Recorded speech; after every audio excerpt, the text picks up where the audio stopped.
Hello. How's everyone doing? Hey Lemons, hey Shara, hey Slothy.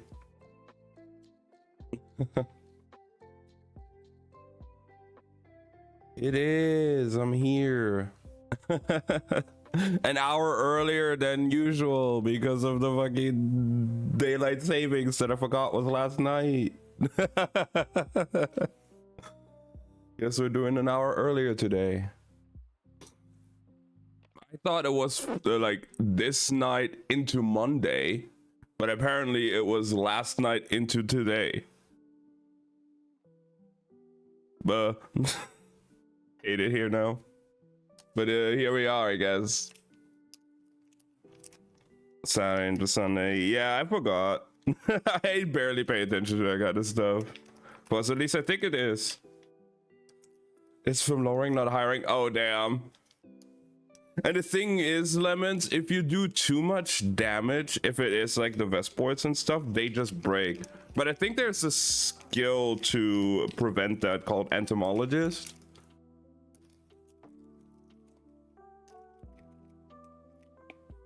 So if you need to use that, you can do that. Oh, but hey, we're here today. We're doing it a little bit earlier. Easy peasy, they don't break. Fair. And you get a lot of them.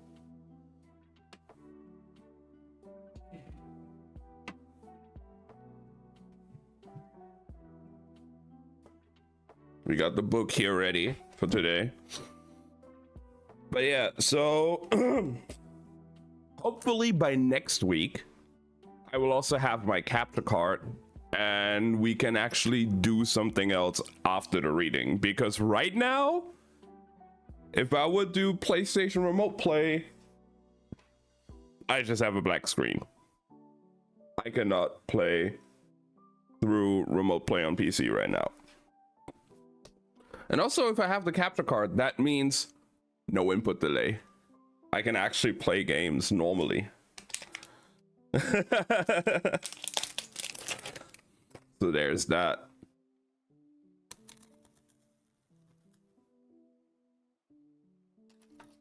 Then we can finally like actually start the Dark Souls run. We can play so many other games. We can actually do maybe we can do ZZZ again then as well, because I will also have another terabyte of storage on my PS5 at that point, so I can install way more games.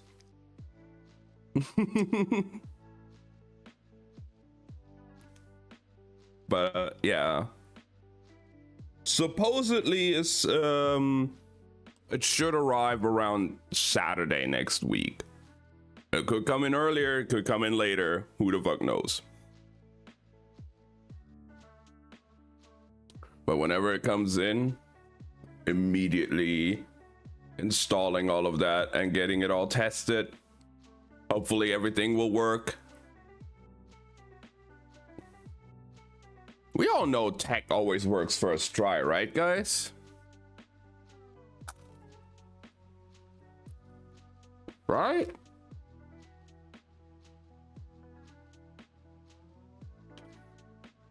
Gonna give you a background? That's fine, Shara.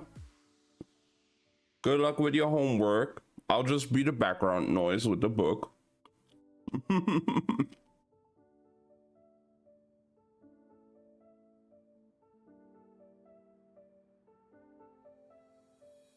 Please take care.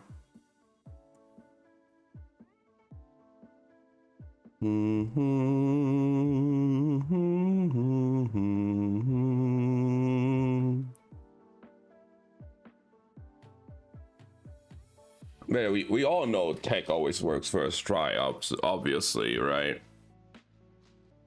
I'm just gonna plug and play everything and everything will be fine. No issues, no troubleshooting.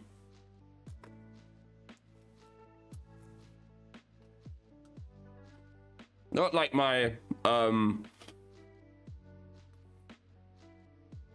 Windows boot drive. that I had to redo like 4 times and had to use a different USB drive because it just didn't work with the one I had. No. Everything will be working first try.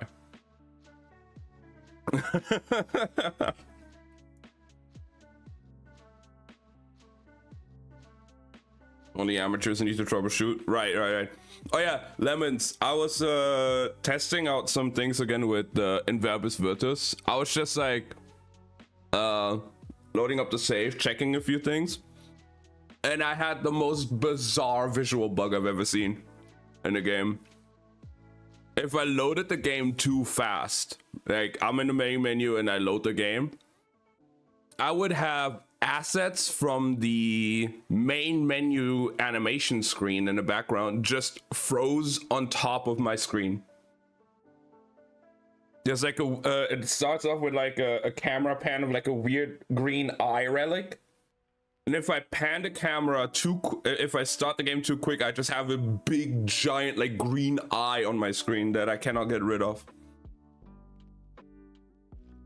No matter how many times I like reload or restart.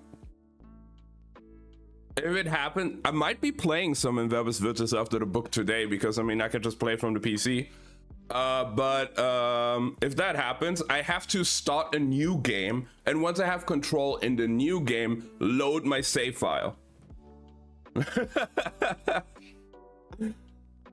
is such a background ass way to do it, but yeah.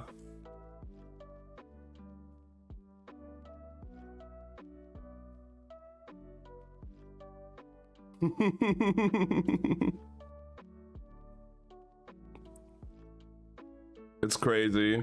It really is. But it's just how it works, I guess.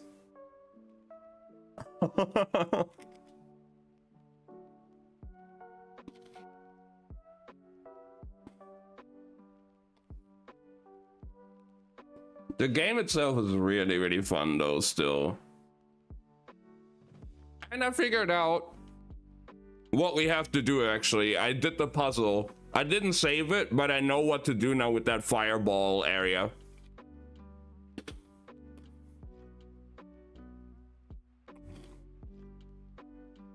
So I won't be like stumbling all over the place trying to figure it out in the next stream.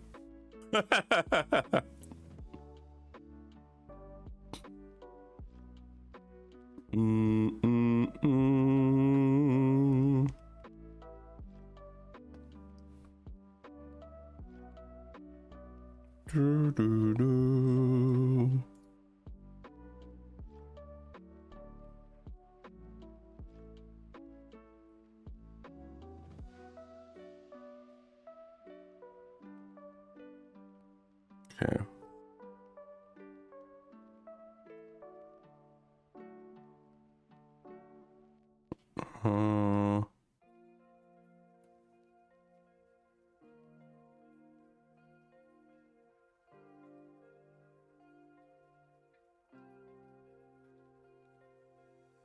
Come on, phone. My phone's being a little bit annoying right now.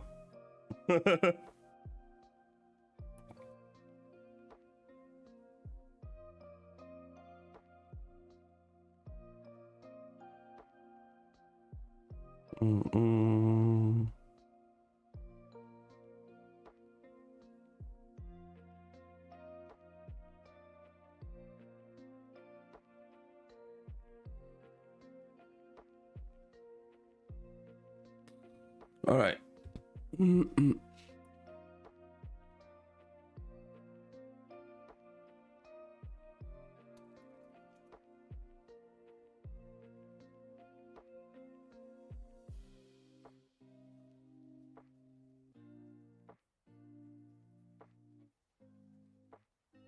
So yeah, I'm just hoping that packages arrive fine and I can figure it out before the next like reading stream. So maybe we can do something more than just reading and chilling after that. And I mean, I always have some other games we could probably play.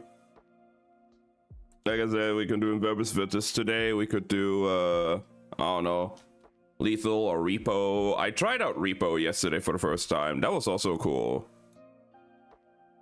It's a very interesting game for sure.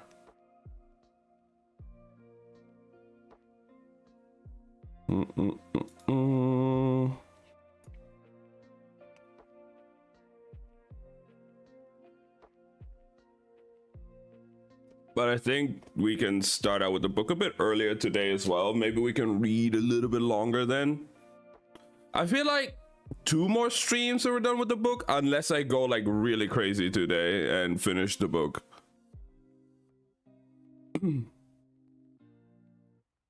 We'll see.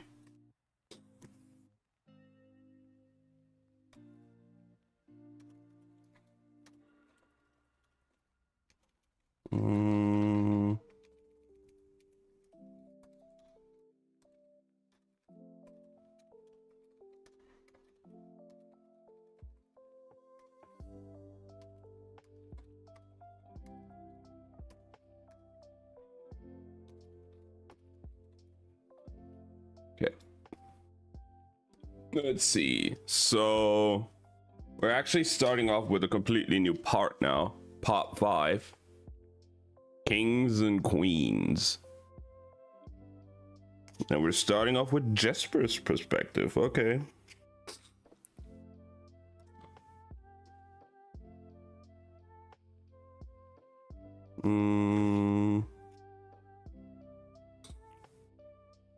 At the base of the iron staircase, Jesper tried to straighten his shirt and dab the blood from his lip. Though at this point he figured it wouldn't matter if he showed up in nothing but his skivvies. His father was no fool, and that ridiculous story Wylan had concocted to cover for Jesper's mistakes had worn faster than a cheap suit. His father had seen their wounds, he'd heard about their botched plans. He knew they weren't students or victims of a swindle. So what now? Carrying materials count as a lowering counterpart, or you can downgrade for 2.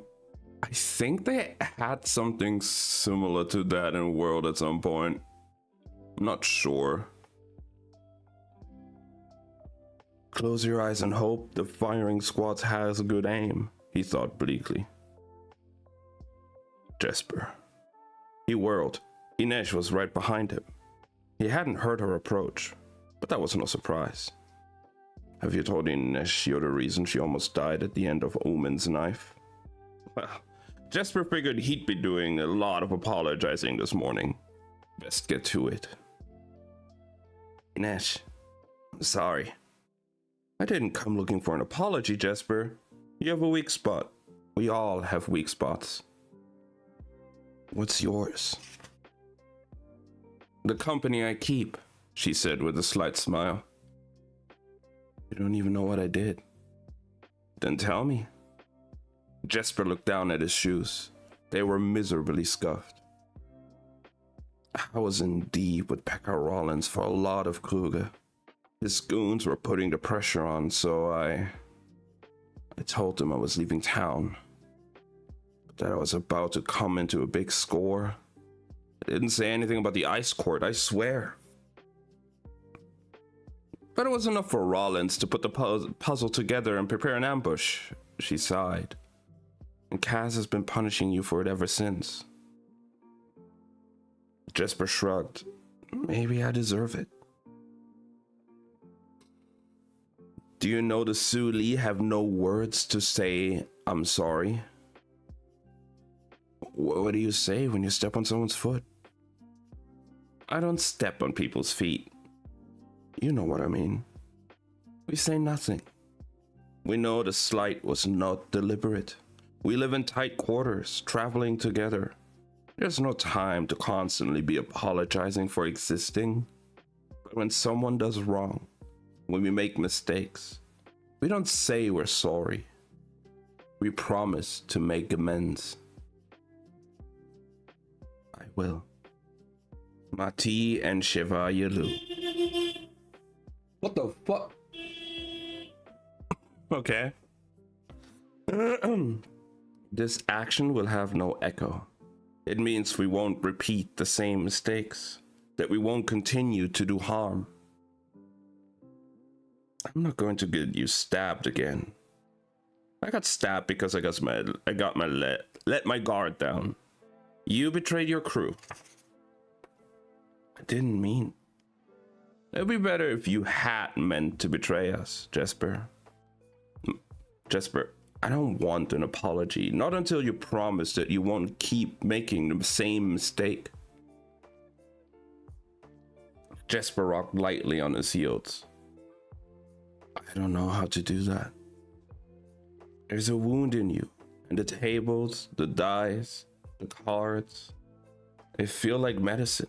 They soothe you, put you right for a time. But they're poison, Jesper. Every time you play, you take another sip.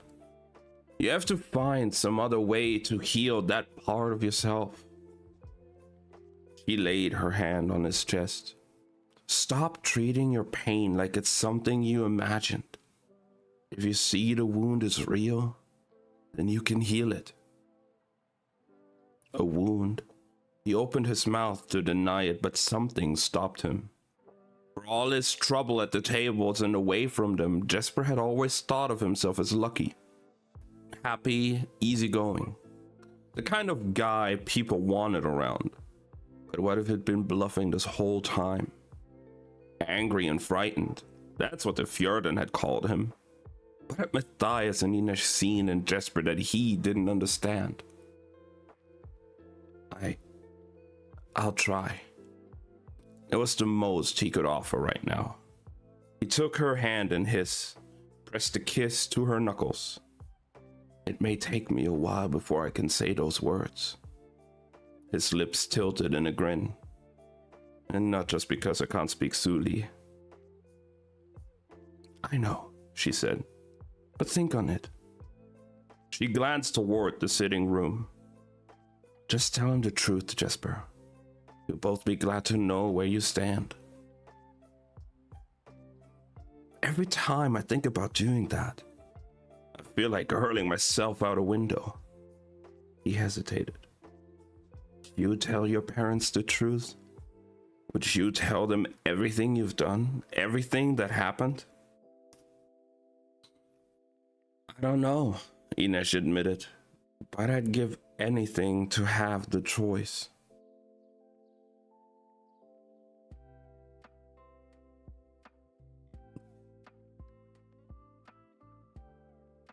Jesper found his father in the purple sitting room, a cup of coffee in his big hands. He'd piled the dishes back into the silver tray. You don't have to clean up after us, Da. Someone does. He took a sip of his coffee. Sit down, Jess. Jesper didn't want to sit. That desperate itch was crackling through his body. All he wanted was to run straight to the barrel as fast as his legs could carry him and throw himself down in the first gambling parlor he could find. If he hadn't thought he'd be arrested or shot before he got halfway there, he just might have. He said. Ines had left the unused vials of the chemical weevil on the table. He picked one up, fiddling with the stopper. His father leaned back, watching him with those stern gray eyes. Jesper could see every line and freckle on his face in the clear morning light. There wasn't no swindle, was there? The shoe boy lied for you. They all did. Jesper clasped his hands to keep them from fidgeting. You'll both be glad to know where you stand. Jesper wasn't sure that was true, but he had no more options. There have been a lot of swindles, but I was usually on the swindling side. A lot of fights. I was usually on the winning side. A lot of card games. He looked down at the white crescents of his fingered nails. I was usually on the losing side. The loan I gave you for your studies. I got in deep with the wrong people. I lost at the tables and I kept losing, so I kept borrowing. I thought I could find a way to dig myself out. Why didn't you just stop? Jesper wanted to laugh. He had pleaded with himself, screamed at himself to stop. It isn't like that. Not for me. I don't know why. Colm pinched the bridge of his nose. He looked so weary. This man who could work from sunrise to sunset without ever complaining. I never should have let you leave home. I knew the farm wasn't for you. I wanted you to have something better. Then why not send me to Ravka? Jesper said before he could think better of it. Coffee sloshed from Colm's cup. Out of the question. Why? Why should I send my son to some foreign country to fight and die in their wars? A memory came to Jesper, sharp as a mule kick. The dusty man was standing at the door again. He had the girl with him, the girl who had lived because his mother had died. He wanted Jesper to come with them. Leonie is Zoa. She has the gift too, he'd said. There are teachers in the west past the frontier. They could train them. Jesper doesn't have it, Colm said. But his mother. He doesn't have it. You have no right to come here. Are you sure? Has he been tested? You come back on this land and I'll consider it an invitation to put a bullet between your eyes. You go and you take that girl with you. No one here has the gift, and no one here wants it. He'd slammed the door in the dusty man's face. And Jesper remembered his father standing there, taking great heaving breaths. What did they want, Nothing. Am I Zoa? Jesper asked. Am I Grisha? Don't say those words in this house. Not ever. But that's what killed your mother, do you understand? That's what took her from us. His father's voice was fierce, his gray eyes hard as quartz. I won't let it take you too. Then his shoulders slumped, as if the words were being torn from him. He'd said, Do you want to go with them? You can go. If that's what you want, I won't be mad. Jesper had been 10. He thought of his father alone on the farm, coming home to an empty house every day, sitting by himself at the table every night, no one to make him burnt biscuits. No, he'd said. I don't want to go with them. I want to stay with you. Now he rose from his chair, unable to still any longer, and paced the length of the room. Jesper felt like he couldn't breathe. He couldn't be here anymore. His heart hurt. His head hurt. Guilt and love and resentment were all tangled up inside him, and every time he tried to unravel the knot in his gut, it just got worse. He was ashamed of the mess he'd made, of the trouble he'd brought to his father's door. But he was mad too. And how could he be angry at his father? The person who loved him most in the world, who had worked to give him everything he had, the person he would take a bullet for any day of the week.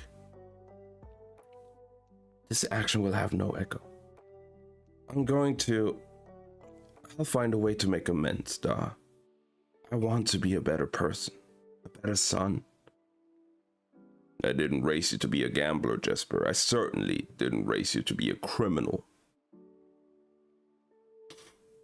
Jesper released a bitter huff of laughter. I love you, Da. I love you with all my lying, thieving, worthless heart. But yes, you did. What? Sputtered Colm. You taught me to lie. To keep you safe. Jesper shook his head. I had a gift. You should have let me use it. Colm banged his fist against the table. It's not a gift. It's a curse. It would have killed you the same way it killed your mother. So much for the truth. Jesper strode through the door. If he didn't get shut of this place, he was going to jump right out of his skin. I'm dying anyway, duh. I'm just doing it slow. Jesper strolled down the hall. He didn't know where to go or what to do with himself. Go to the barrel, stay off the stave. There's a game to be had somewhere, just being conspicuous. Sure, isn't many as tall as a modesty ambitious tree, and carrying a piece on his head carrying a prize on his head wouldn't be noticed at all. He remembered what Kue had said about Grisha who didn't use their power being tired and sickly. He wasn't physically sick, that was true enough. But what if Matthias was right and Jesper had a different kind of sickness? What if all that power inside him just liked to bounce around looking for some place to go? He passed an open doorway, then doubled back. Wylan was sitting at a white lacquer piano in the corner, listlessly plucking out one solitary note. I like that, he said. That's a great beat. You can dance to it. Wylan looked up, and Jesper sauntered into the room, hands swinging restlessly at his sides. He circled its perimeter, taking in all the furnishings. Purple silk wallpaper flocked in silverfishes, silver chandeliers, a cabinet full of brown glass ships. Saints, this place is hideous. Wylan shrugged, and played another note. Jesper leaned on the piano. Want to get out of here? Wylan looked up at him, his gaze speculative. He nodded. Jesper stood up a little straighter. Really? Wylan held his gaze. The air in the room seemed to change, as if it had become suddenly combustible. Wylan rose from the piano bench. He took a step toward Jesper. His eyes were clear, luminous gold, like sun through honey. Jesper missed the blue, the long lashes, the tangle of curls. If the merchling had to be wrapped up in a different package, Jesper could admit he liked this one plenty. And did any of that really matter when Wylan was looking at him like that? Head tilted to the side, a slight smile playing over his lips. He almost looked bold. What had changed? Had he been afraid Jesper wouldn't make it out of the scrape on Black Veil? Was he just feeling lucky to be alive?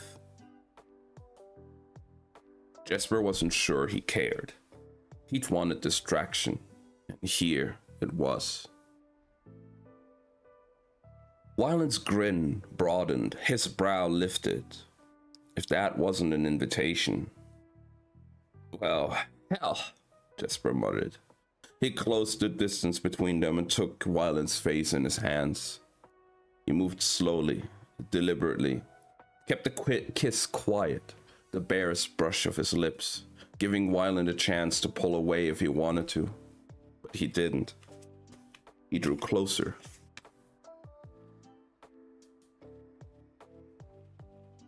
Whoa, okay.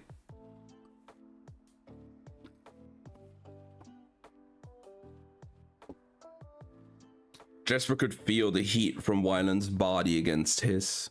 He slid his hand to the back of Wylan's neck, tilting his head back, asking for more. He felt greedy for something. He'd wanted to kiss Wylan since he'd first seen him stirring chemicals in that gruesome tannery. Ruddy curls damp with the heat, skin so delicate it looked like it would bruise if you breathed on it too hard. He looked like he'd fallen into the wrong story. A prince turned pauper. From then on, Jesper had been stuck somewhere between the desire to taunt the pampered little merchling into another blush and the urge to flirt him into a quiet corner just to see what might happen. But sometime during their hours at the ice court, that curiosity had changed. He'd felt the tug of something more, something that came to life in Wylan's unexpected courage, in his wide-eyed, generous way of looking at the world. It made Jesper feel like a kite on a tether, lifted up and then plummeting down, and he liked it. So where was that feeling now? Disappointment flooded through him. Is it me? Jesper thought. Am I out of practice?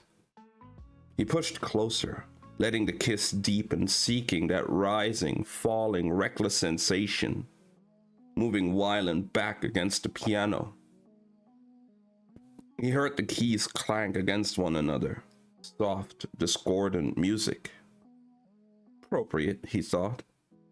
And then, if I can think of metaphors at a time like this, something is definitely wrong. He pulled back, dropped his hand, feeling unspeakably awkward. What did you say after a terrible kiss? He'd never had cause to wonder. That was when he saw Kuwei standing in the doorway, mouth open, eyes wide and shocked. What? Jesper asked. Do the shoe not kiss before noon? I wouldn't know, Kuwei said sourly. Not Kuwei. Oh, saints, Jesper groaned. That wasn't Kuwei in the doorway. It was Wylan Vanek, budding demolitions expert and wayward rich kid. And that meant he just kissed... The real Kuwei plucked the same listless note on the piano, grinning shamelessly up at him through thick black lashes.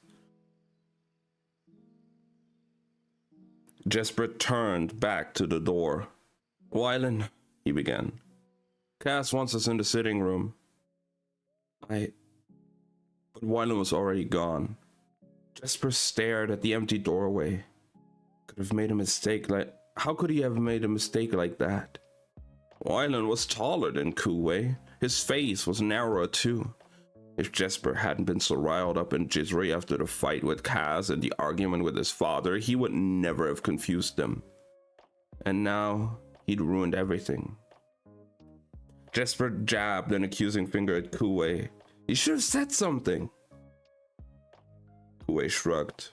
You were very brave on Black Veil, since we're all probably going to die. Damn it, Jesper cursed, stalking toward the door. You're a very good kisser, called Kuwei after him. Jesper turned. How good is your courage, really? Very good. Okay, then I hope you understand exactly what I mean when I say you are definitely more trouble than you're worth. Kuwei beamed, looking entirely too pleased with himself. Cass seems to think I'm worth a great deal now. Jesper rolled his eyes skyward. You fit right in here.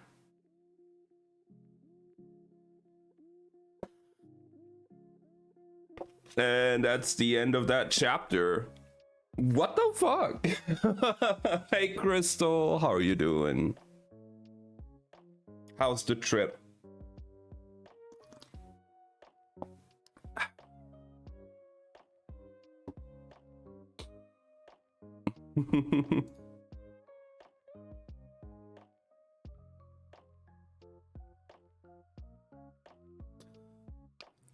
Right, of course you would like that, Crystal. He kissed the wrong person? Yeah, he kissed Kuwei instead of Wylan. Because Wylan was tailored to look like Kuwei for like some scheme, and it's kind of like irreversible at this point. So Kuwei and Wylan look kind of the same, and he just mistook Kuwei for Wylan and kissed Kuwei. And then Wylan saw that.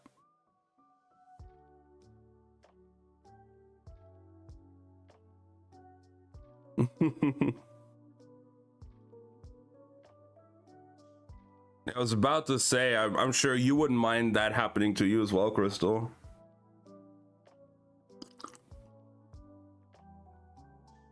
While slurping tea.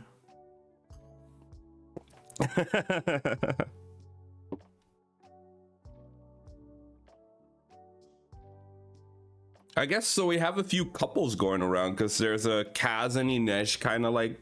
We have Matthias and Nina. And we have Wylan and Jesper.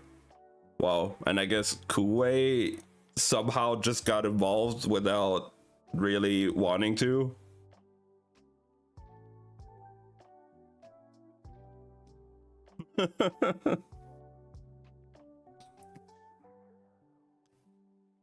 Speaking of Matthias, this is where our next chapter is heading. They assembled once again in the suite's sitting room. At Nina's request, Colm had ordered another stack of waffles and a bowl of strawberries and cream. Oh, that sounds so good. Holy shit. Waffles, strawberry, and cream, like, please. I would eat that right now. A mirror covered most of the suite's far wall. Kuwei let it happen? Yeah. A mirror covered most of the suite's far wall, and Matthias could not stop his gaze from straying to it. It was like looking into another reality. Jesper had slipped off his boots and was seated on the carpet, knees tucked up to his chest, casting furtive glances at Wylan, who had settled on the couch and seemed to be deliberately ignoring him. Inesh perched on the windowsill, her balance so perfect it made her appear weightless, a bird poised to take flight.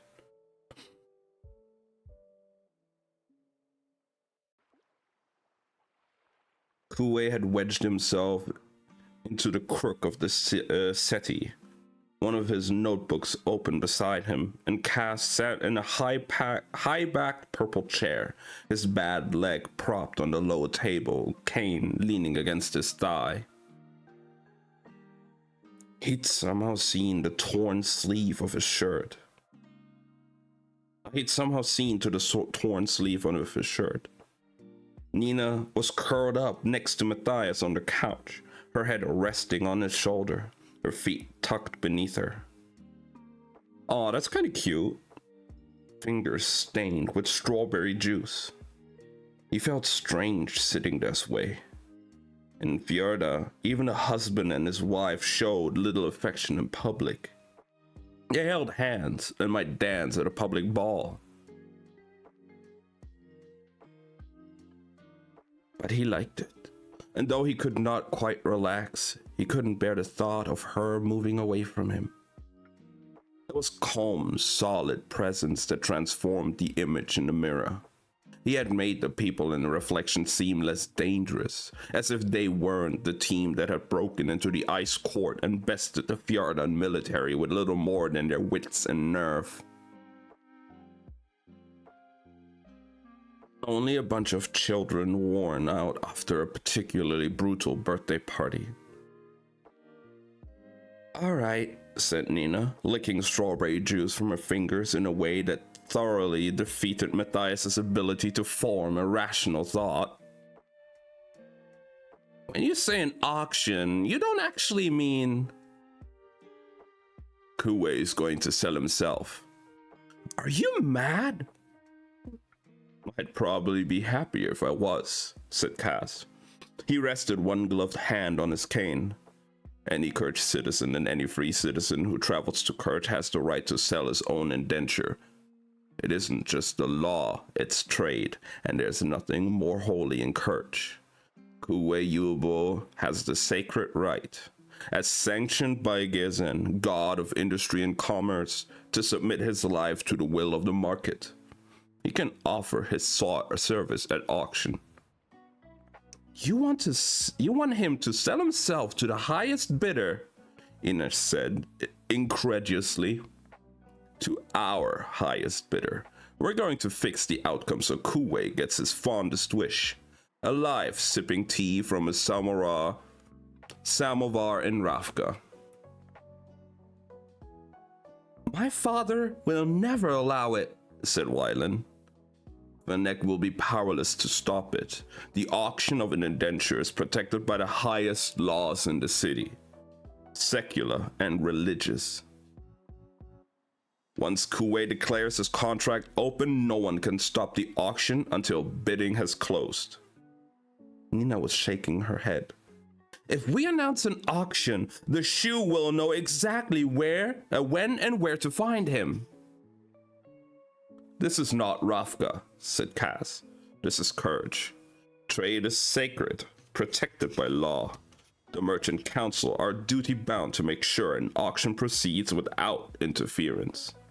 The stopwatch will be out in force, and the auction statutes demand that the Council of Tides provide their assistance too. The Merchant Council, the stopwatch, the Tides, all required to protect Kuwei. Kuwei set his notebook down. The Shu will still have Parem and fabricators. That's right, Jesper said. If that's true, they can make all the gold they want. There would be no way to outbid them. That's assuming they have fabricators in the city already. Venika's done us the courtesy of blockading the harbor. Even so, let me worry about the Shu, said Kaz. I can control the bidding, but we'll need to make contact with the Rafgans again. They'll have to know what we're planning. At least part of it. I can get through to the embassy, said Inesh. If Nina will write the message. The streets are closed down by barricades, protested Wylan. But not the rooftops, Inesh replied. Inesh, said Nina. Don't you think you should tell them a bit more about your new friend? Said Jesper. Who's this new acquaintance who poked a bunch of holes in you? Inesh glanced through the window. There's a new player on the field. A mercenary hired by Pekka Rollins. You were defeated in single combat? Matthias asked in surprise. He had seen the Wraith fight. It would be no small thing to best her. Mercenary is a little bit of an understatement, said Nina. She followed Inesh into the high wire and then threw knives at her. Not knives exactly. Pointy death doilies? Inesh rose from the sill. She reached into her pocket and let a pile of what looked like small silver suns clatter on the table. Kaz leaned forward and picked one up.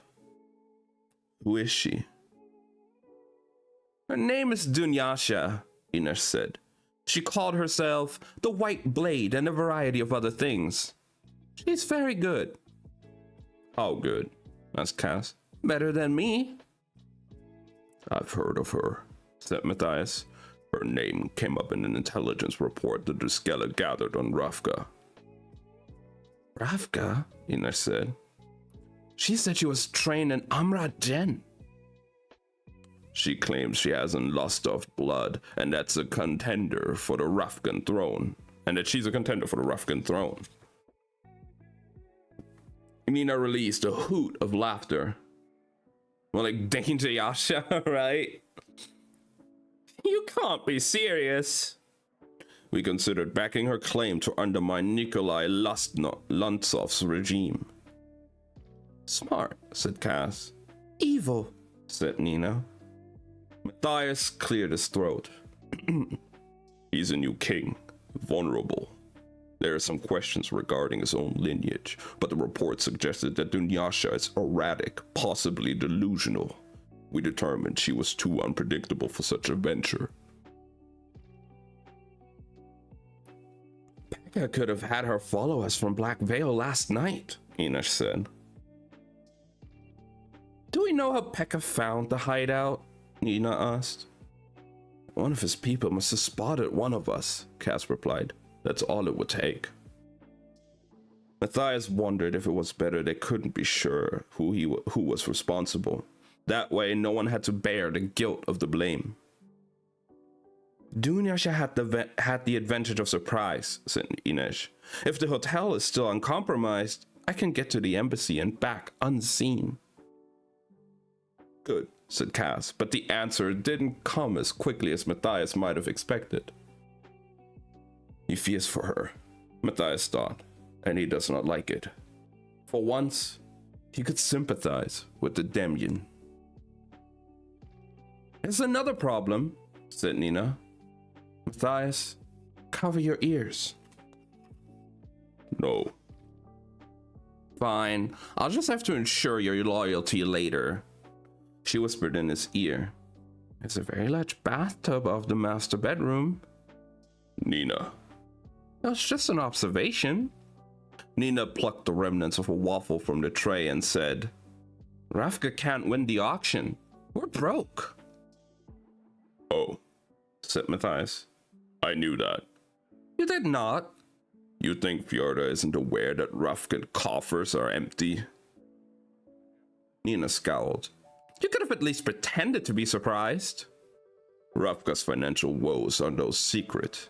Its treasury was depleted from years of mismanagement by the Lunsov kings and fighting on both of its borders. The civil war didn't help, and the new king has borrowed heavily from the Kerch banks. If we go through with the auction, Ravka won't be able to bid competitively. Kaz shifted his bad leg. That's why the Kerch Merchant Council is going to bankroll them. Jesper burst out laughing. Fantastic! Any chance they want to buy me a solid gold bowler hat while we're at it? That's unlawful, said Wylan. The council are responsible for running the auction. They can't interfere with its outcome. Of course not, said Kaz. And they know it. Kuwei and his father approached the Merchant Council looking for aid, but they were so afraid of compromising their neutrality, they refused to act. Vanek saw an opportunity, and he's been operating behind their backs ever since. Cass settled more deeply in his chair. What has Vanek been planning all along? He's been buying up Yurda farms so that when the secret of Yurda Parem is unleashed, he will control the Yurda supply. He wins no matter who has Kuwei. So think like him. Think like a merch. When Kuwei Yulbo, son of Bo Yulbayur, announces the auction, the council will know the secret of Parem could become public at any time. They'll finally be free to act, and they'll be looking for opportunities to secure their fortunes and Kerch's position in the world economy. They can't involve themselves in the auction, but they can guarantee they make a lot of money whatever the outcome. By buying up Yurda, said Wylan. Exactly. We set up a Yurda consortium, a chance for willing investors to make a fine dime of the world going to hell. We bring the council an opportunity and let their greed do the rest. What a fucking plan! What the fuck? How is that go? Yeah, sure. Nothing can go wrong with that.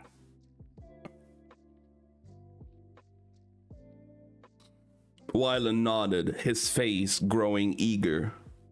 The money never goes to the consortium. We funnel it to Ravka so they can afford to bid on Kuwei. Something like that. And we take a little percentage, just like the banks do. But who's going to shill? Jesper said. Vanek has been all our faces except Nina and Specht. Even if one of us somehow got tailored or we brought on another person, the Merchant Council isn't just going to turn over their money to a newcomer with no real credentials. How about a Yurda farmer who's been holed up in the most expensive suite in Caradum? No, they can't just involve Jesper's father like that. I mean, it makes sense, but what the fuck?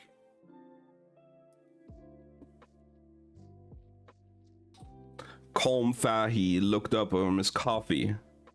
Me? No way, Kaz, said Jesper. Absolutely not. He knows Yurda. He speaks Kerch and Zemeni, and he looks the part. He has an honest face, Jesper said bitterly. You weren't keeping him safe, stashing him in this hotel. You were setting him up. I was building us an out. Edge of your own? Yes. You're not bringing my father into this. He's already in it, Jess. You brought him into it when you had him mortgage his farm to pay for your degree and wasting money. No, repeated Jesper. Van Eck is going to make the connection between Colm Fahey and Jesper Fahey. He isn't an idiot. But there's no Colm Fahey staying at the Geltrinna. Colm Fahey rented rooms at a little University District Inn. And according to the Harbor Master's manifests, he left town several nights ago. The man staying here is registered under the name Johannes Rietveld. Who the hell is that? He's a farmer from a town near Liege. His family's been there for years. He has holdings in Kurt and in Novius M. But who is he really? That doesn't matter. Think of him as a figment of the Merchant Council's imagination. A wonderful dream come to life to help them scrape some profit from the disaster of Perem. That is crazy! Colm put his cup down. I'll do it. You don't know what you're agreeing to. I'm already harboring fugitives. If I'm going to aid, I may as well abet. If this goes wrong, what do I have to lose, Jess? My life is you and the farm. This is the only way I can protect both of those things. Jesper shoved off from the floor, pacing back and forth in front of the windows. This is insanity, he said, scrubbing his hands over the back of his neck. They will never fall for it. We don't ask for too much from any of them. It's all in at this point, basically. Yeah, we don't ask for too much from any of them, said Cass. That's the trick. We set a low floor to enter the fund. Say 2 million Kruger. And then we let them wait. The Shu are here, the Fjordans, the Rafgans. The council will start to panic. If I had to bet, I'd say we'll have 5 million from each council member by the time we're through. There are 13 council members, said Jesper. That's 65 million Kruger. Maybe more. Matthias frowned. Even with all the Stadtwatch at the auction and the presence of the Council of Tides, can we really guarantee Kuwei's safety? Unless you have a unicorn for him to ride away on, there's no scenario that guarantees Kuwei's safety. I wouldn't count on protection from the Council of Tides either, said Nina. Have they ever even appeared in public? 25 years ago, said Cass. And you think they're going to show up to protect Kuwei now? We can't send him into a public auction alone. Kuwei won't be alone. Matthias and I will be with him. Everyone knows our faces, even if you had some kind of disguise. No disguise. The Merchant Council are considered his representatives. But Kuwei has the right to choose his own protection for the auction. We'll be up there on the stage with him. What is the value of their currency? I have no idea. The stage? Auctions are held at the Church of Bata, right in front of the altar. What could be more holy? It's perfect. An enclosed space with multiple points of entry and easy access to a canal. Nina shook her head. Cass, as soon as Matthias steps on the stage, half the Fjordan delegation will recognize him, and you're the most wanted man in Catterdam. If you show up at the auction, you'll both be arrested. They can't touch us until after the auction. And then what? Ines said. It's going to be one hell of a distraction. There has to be another way, said Jesper. What if we tried making a deal with Rollins? Wyland pleated the edge of his napkin. We don't have anything to offer. No more deals, said Cass. I never should have gone to Rollins in the first place. Jesper's brows rose. Are you actually admitting you made a mistake? We needed capital, Cass said. His eyes slid briefly to Inesh. And I'm not sorry for it, but it wasn't the right move. The trick to beating Rollins is never sit down at the table with him. He's the house. He has the resources to play until your luck runs out. All the same, if we're going up against the Kirch government, the gangs of the Barrel and the Shoe, and the Fjordans, added Matthias, and the Zemini and the Kalish, and whoever else shows up when the auction is announced. The embassies are full, and we don't know how far the rumors of Parem have reached. We're going to need help, said Nina.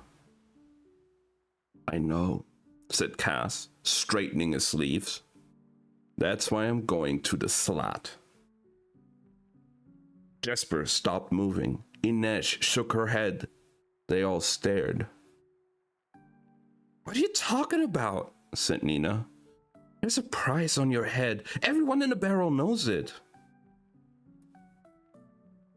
You saw Parascal and the drags down there, said Jesper. You think you can talk the old man into propping you up when the whole city is about to come down on you like a sack of bricks? You know he doesn't have the stones for that. I know, said Cass. But we need a bigger crew for this job. Demian, this is not a risk worth taking, said Matthias, surprised to find he actually meant it. When this is all over, when Vanek has been put in his place, when Rollins goes running and the money is paid, these will be my streets. I can't live in a city where I can't hold up my head. If you have a head to hold up, said Jesper.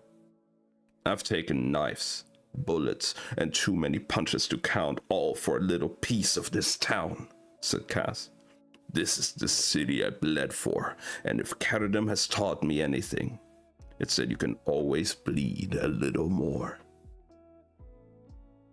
Nina reached for Matthias's hand.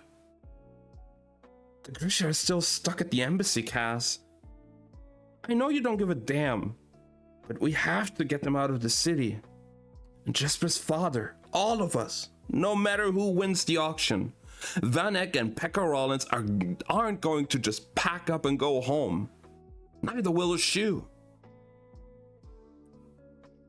Kaz rose, leaning on his crow's head cane. But I know the one thing this city is more frightened of than the Shoe, the Fjordans, and all the gangs of the Barrel put together. And Nina, you are going to give it to them.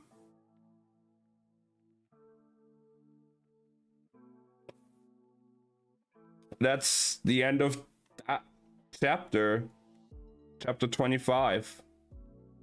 I have no words right now. That is such a crazy fucking plan.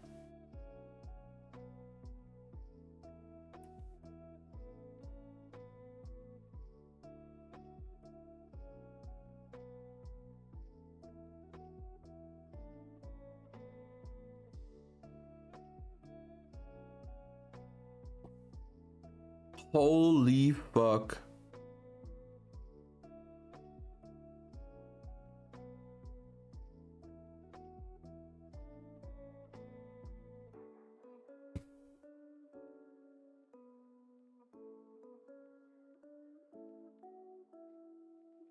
Okay, 1 second.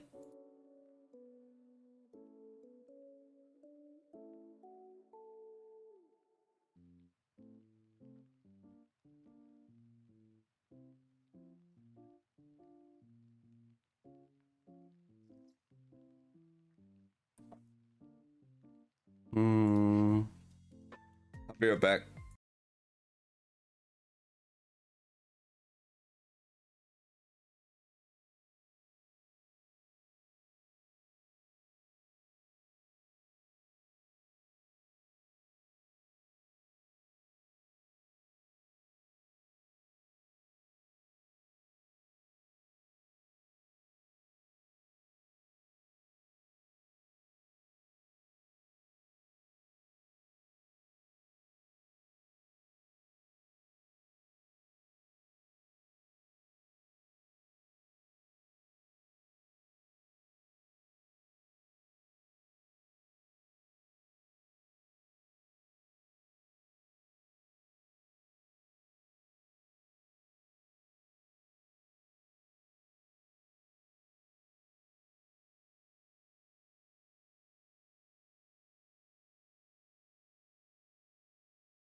All right.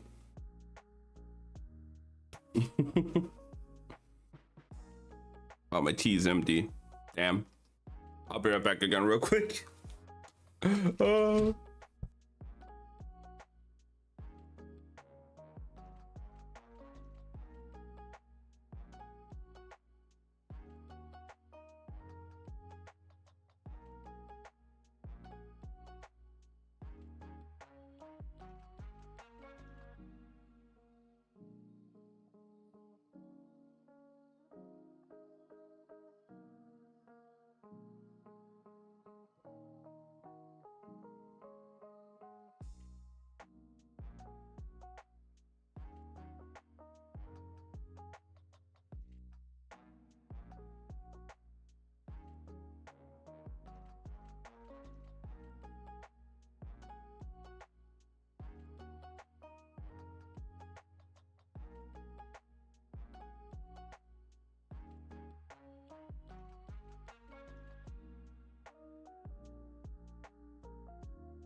All right, I'm back. Why did the music stop? Oh, it's just switching to a different song. All right.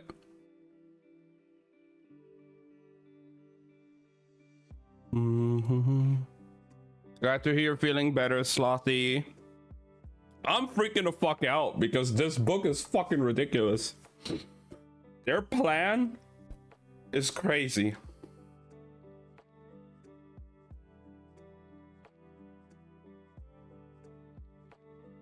So I got me some German style homemade meatballs from my dad.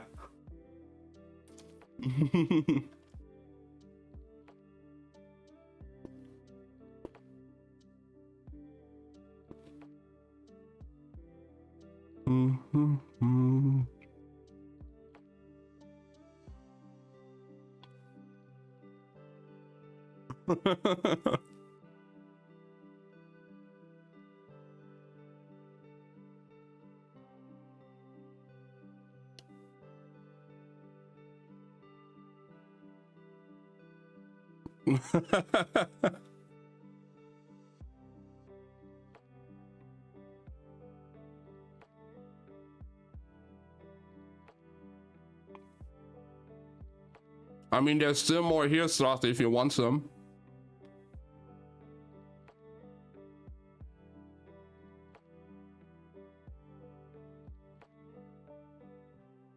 There's plenty of them left.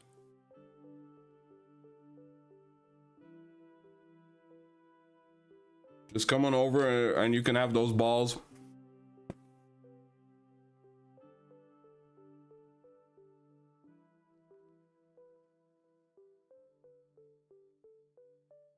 You're fine, Rogan. I know you don't.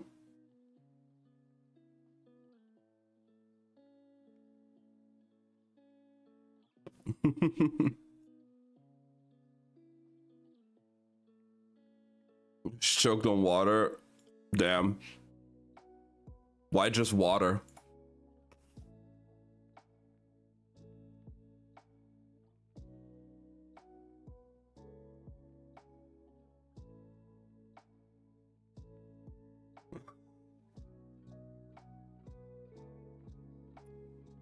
Can I not instantly die? You're fine, Slothy. Are you sure though? Considering how crazy the book is going to get. You know? We're like in the middle of Cass about to start his ridiculous plan. Now even involving Jesper's father into the whole thing, which I guess he planned from the get-go.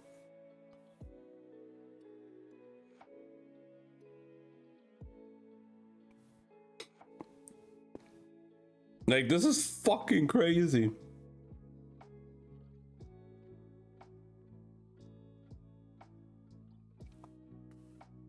All right. Perks of joining the book midway. I mean, Lemons, I have a YouTube channel. You can listen to all the previous parts of this book. They're all uploaded to YouTube in a playlist ready to be listened to whenever. I still have to upload the previous book. Like, I still have to upload Six of Crows, which is the previous one to this one. Sounds as tiring as reading a book. I mean, I've done all the reading.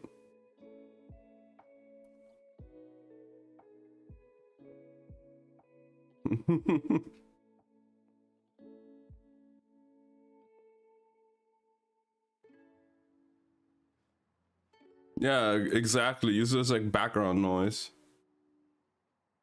Let me check something real quick, but yeah. Ooh, what the hell? Why is it so weird? But here, all the Crooked Kingdom parts have been uploaded so far, and they're all neatly packed in a playlist that I don't know if it's, yeah, it's ordered. Okay.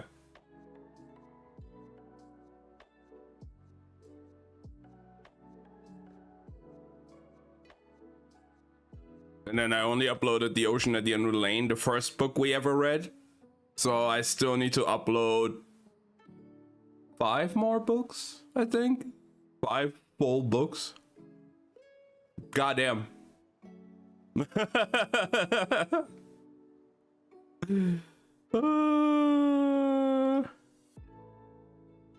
Yeah.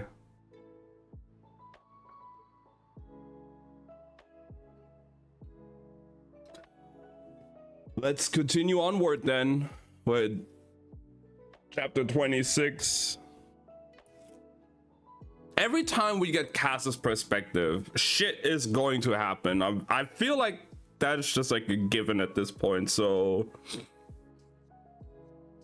probably over 100,000 hours backlog. Fair. All right. Cass sat in that chair for what felt like hours, answering their questions, letting the pieces of the plan shift into place. He saw the scheme's final shape in his mind, the steps it would take to get them there, the infinite ways they might falter or be found out. It was a mad, spiky monster of a plan, and that was what it had to be for them to succeed. Johannes Rietveld. He told a kind of truth.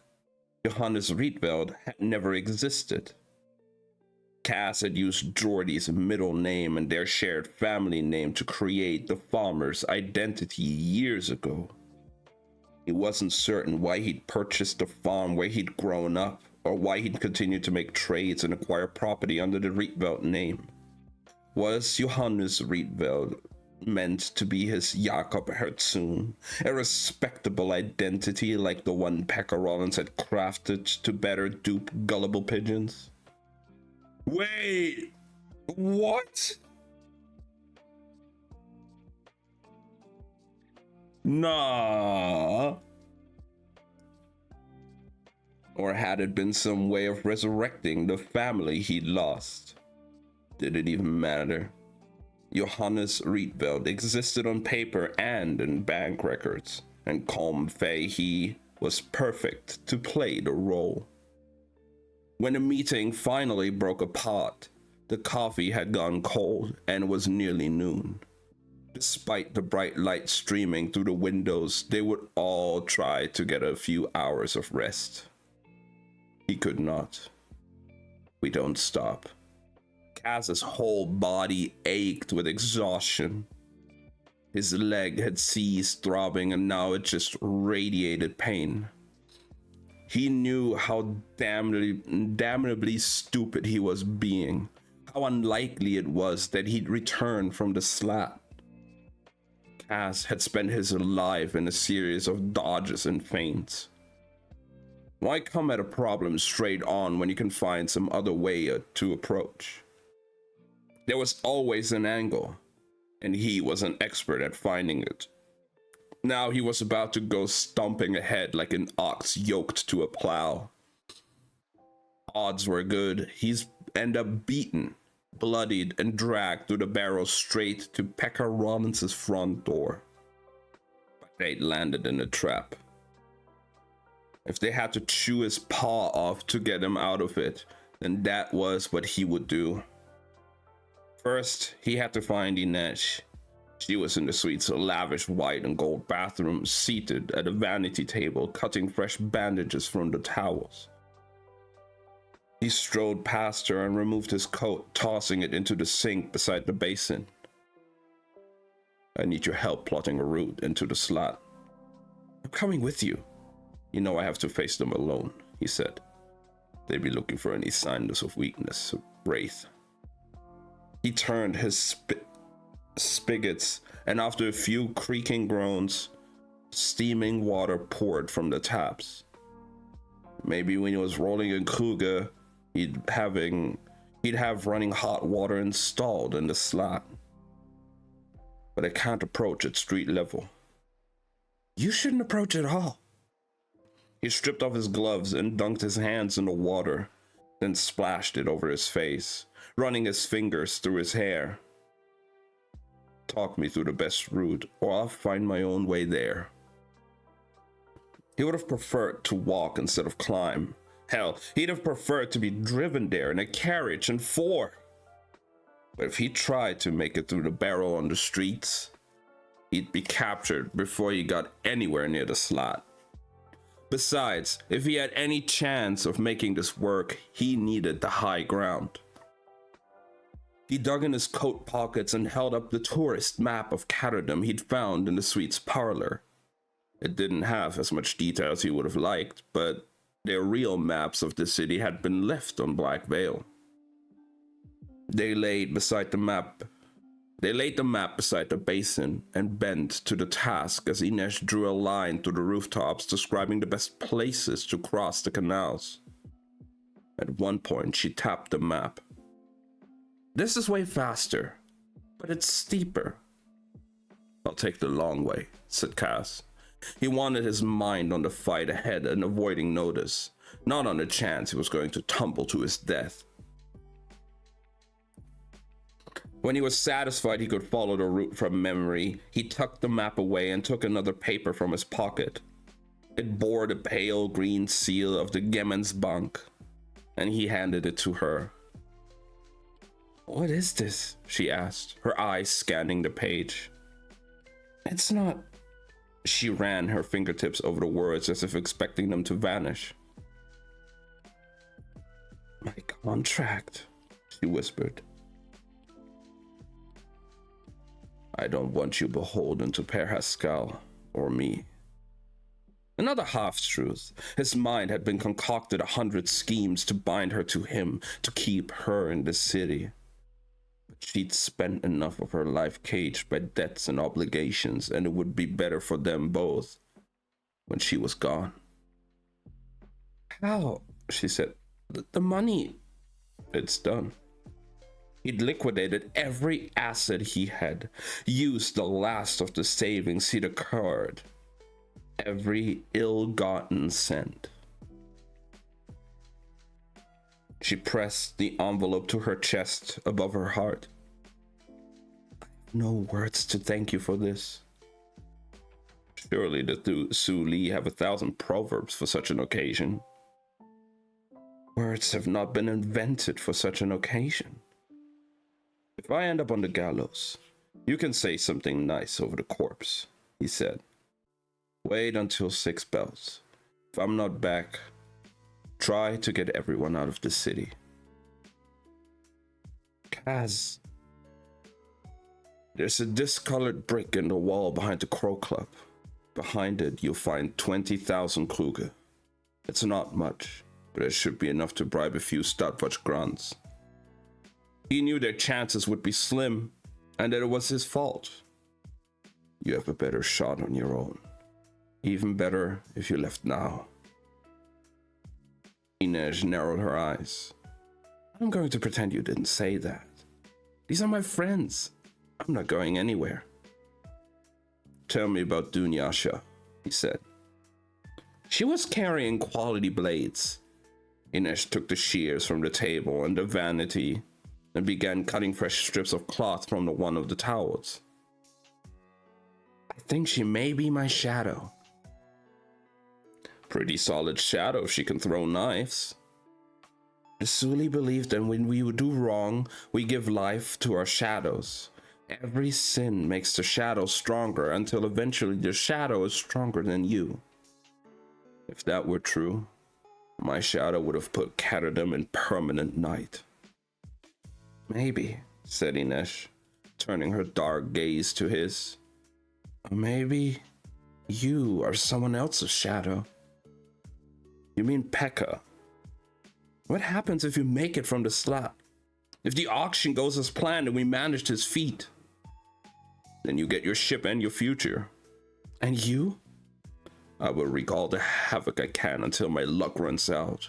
I use our hall to build an empire. And after that, who knows? Maybe I'll burn it to the ground. Is that what makes you different from Rollins? Then you'll leave nothing behind. That you'll leave nothing behind? I'm not Pekka Rollins or his shadow. I don't sell girls into brothels. I don't con helpless kids out of their money. Look at the floor of the Crow Club, Cass.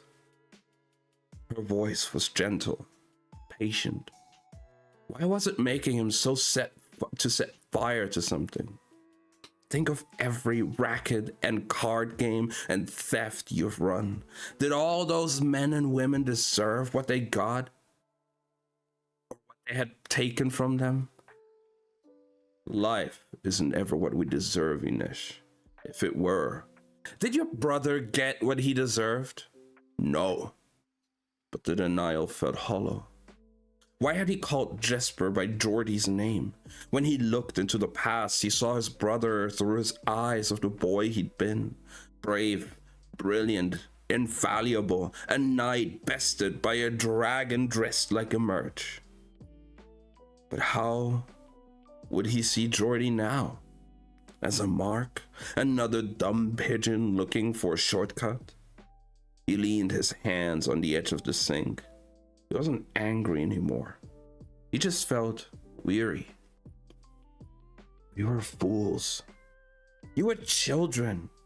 Was there no one to protect you? Was there anyone to protect you? My father, my mother, they would have done anything to keep me from being stolen. And it would have been mowed down by slavers. And I guess I was lucky I didn't have to see that. Could she still look at the world that way? Sold into a brothel at age 14 and you count yourself lucky. They loved me.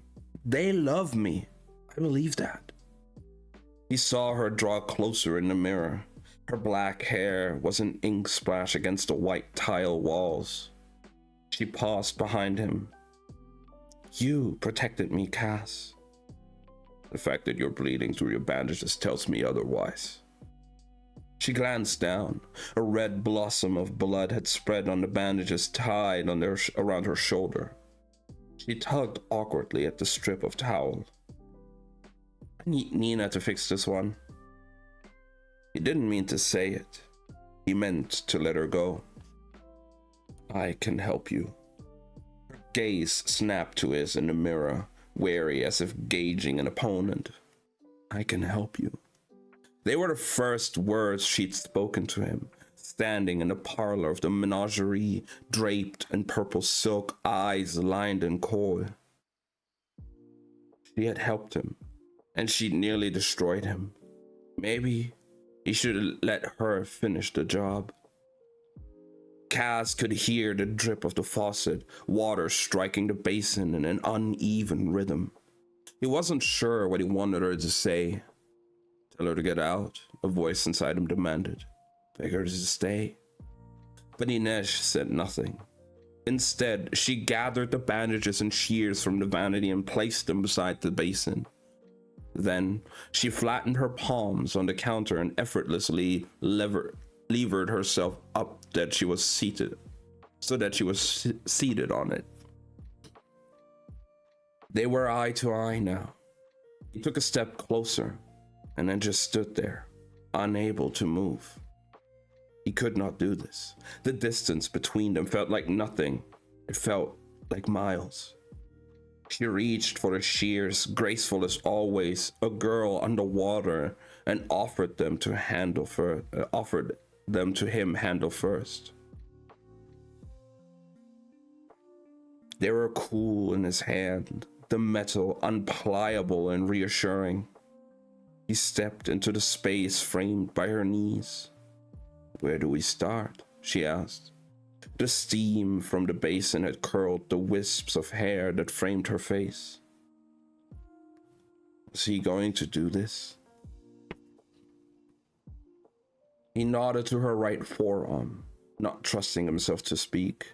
His gloves lay on the other side of the basin, black against the gold-veined marble. It looked like dead animals. He focused on the shears. Cold metal in his hands, nothing like skin. He could not do this if his hands were shaking. I can best this, he told himself. It was no different than drawing a weapon on someone. Violence was easy. He slid the blade carefully beneath the bandage on her arm. The towel was thicker than gauze would have been, but the shears were sharp. One snip and the bandage fell away, revealing a deep puncture wound. And he cast the fabric aside. He picked up a strip of fresh towel and stood there, steeling himself. She lifted her arm. Cautiously, he looped the clean piece of cloth around her forearm. His knuckles brushed against her skin, and lightning cracked through him, left him paralyzed, rooted to the earth. His heart should not be making that sound. Maybe he would never get to the slot. Maybe this would kill him. He willed his hands to move, knotted the bandage once, twice, and it was done. He took a breath. He knew he should replace the bandage at her shoulder next, but he wasn't ready for that. So he nodded to her left arm. The bandage was perfectly clean and secure, but she didn't question him, just offered her forearm. This time, it was a little easier. He moved slowly, methodically, the shears, the bandage, a meditation. But then the task was complete. They said nothing, caught in an eddy of silence, not touching, her knees on either side of him. Inej's eyes were wide and dark, lost planets, black moons. The bandage on her shoulder had been looped under her arm twice and tied near the joint. He leaned in slightly, but the angle was awkward. He wouldn't simply wedge the scissors beneath the towel. He would have to lift the edge of the fabric. No, the room was too bright. His chest felt like a clenched fist. Stop this. He pressed two fingers together. He slid them beneath the bandage. Everything in him recoiled. The water was cold against his legs. His body had gone numb, and yet he could still feel the wet give of his brother's rotting flesh beneath his hands.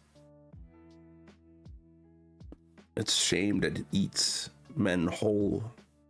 He was drowning in it, drowning in the Caradum harbor, his eyes blurred. It isn't easy for me either. Her voice, low and steady, the voice that had once led him back from hell. Even now, A boy will smile at me on the street, or Jesper will put his arm around my waist, and I feel like I'm going to vanish. The room tilted. He clung to the tether of a voice. I live in fear that I'll see one of my clients on the streets. For a long time, I thought I recognized them everywhere. Sometimes I think what they did to me wasn't the worst of it. Kaz's vision came back into focus. The water receded. He was standing in a hotel bathroom. His fingers were pressed against Inesh's shoulder. He could feel the fine muscles beneath her skin. A pulse beat furiously at her throat, then the soft hollow just beneath her jaw. He realized she had closed her eyes. Her lashes were black against her cheeks. As if in response to his shaking, she had gone more still. He should say something, but his mouth could not make words. Tante Helene wasn't always cruel, Inesh continued. She would hug you, hold you close, and then pinch you so hard she bore skin. You never knew if a kiss was coming or a slap. One day, you were her best girl, and the next day, she'd bring you to her office and tell her she was selling you to a group of men she'd met on the street. She'd make you beg her to keep you. Inesh released a soft sound that was almost a laugh.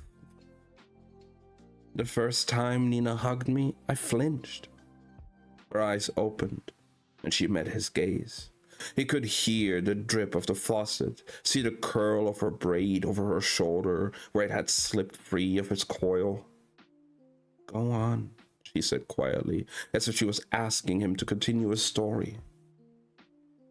He wasn't sure he could, but if she could speak those words into the echo of this room, he could damn well try. Carefully, he raised the shears. He lifted the bandage, creating a gap, feeling regret and a release as he broke contact with her skin. He sliced through the bandage. He could feel the warmth of her on his fingers like fever. The ruined bandage fell away.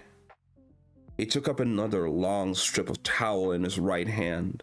He had to lean in to loop it behind her. He was so close now. His mind took in the shell of her ear, the hair tucked behind it, the rapid pulse fluttering in her throat. Alive, alive, alive. It isn't easy for me either. He looped the bandage around again. Barest touches, unavoidable. Shoulder, clavicle, once her knee. The water rose around him. He secured the knot. Step back. He did not step back. He stood there, hearing his own breath, hers, the rhythm of them alone in this room. The sickness was there, the need to run, the need for something else too. Cass thought he knew the language of pain intimately, but this ache was new. It hurt to stand here like this, so close to the circle of her arms. It isn't easy for me either. After all she'd endured, he was the weak one. But she would never know what it was like for him to see Nina pull her close, watch Jesper loop his arm through hers, what it was to stand in doorways and against walls and know he could never draw nearer. But I'm here now, he thought wildly. He had carried her, fought beside her, spent whole nights next to her, both of them on their bellies, peering through a long glass, watching some warehouse or merchant's mansion. This was nothing like that.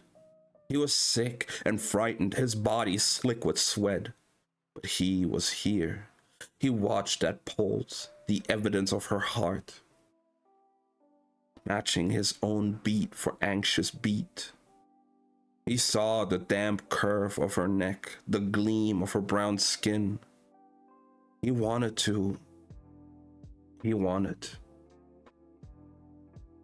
Before he even knew what he intended, he lowered his head. He drew in a sharp breath. His lips hovered just above the warm juncture between her shoulder and the column of her neck. He waited. Tell me to stop, push me away. She exhaled. Go on, she repeated. Finish the story. The barest movement and his lips bruised her skin. Warm, smooth, beaded with moisture. Desire coursed through him. 1,000 images he'd hoarded barely let himself imagine.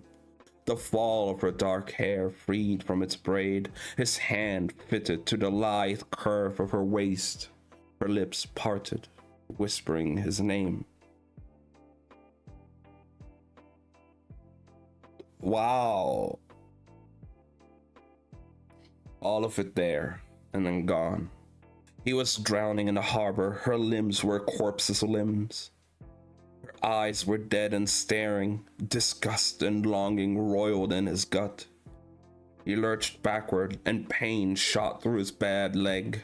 His mouth was on fire. The room swayed. He braced himself against the wall, trying to breathe. And Inej was on her feet, moving toward him, her face concerned. He held up a hand to stop her. Don't! She stood in the center of the tile floor, framed by white and gold like a gilded icon. What happened to you, Cass? What happened to your brother? It doesn't matter. Tell me, please. Tell her, said a voice inside him. Tell her everything. But he didn't know how or where to begin. And why should he? So she could find a way to absolve him of his crimes? He didn't want her pity. He didn't need to explain himself. He just needed to find a way to let her go. You want to know what Pekka did to me? His voice was a snarl, reverberating off the tiles. How about I tell you what I did when I found the woman who pretended to be his wife, the girl who pretended to be his daughter? How about I tell you what happened to the boy who lured us in that first night with his mechanical toy dogs? That's a good one. His name was Philip. I found him running a Monte game on Keltstraat.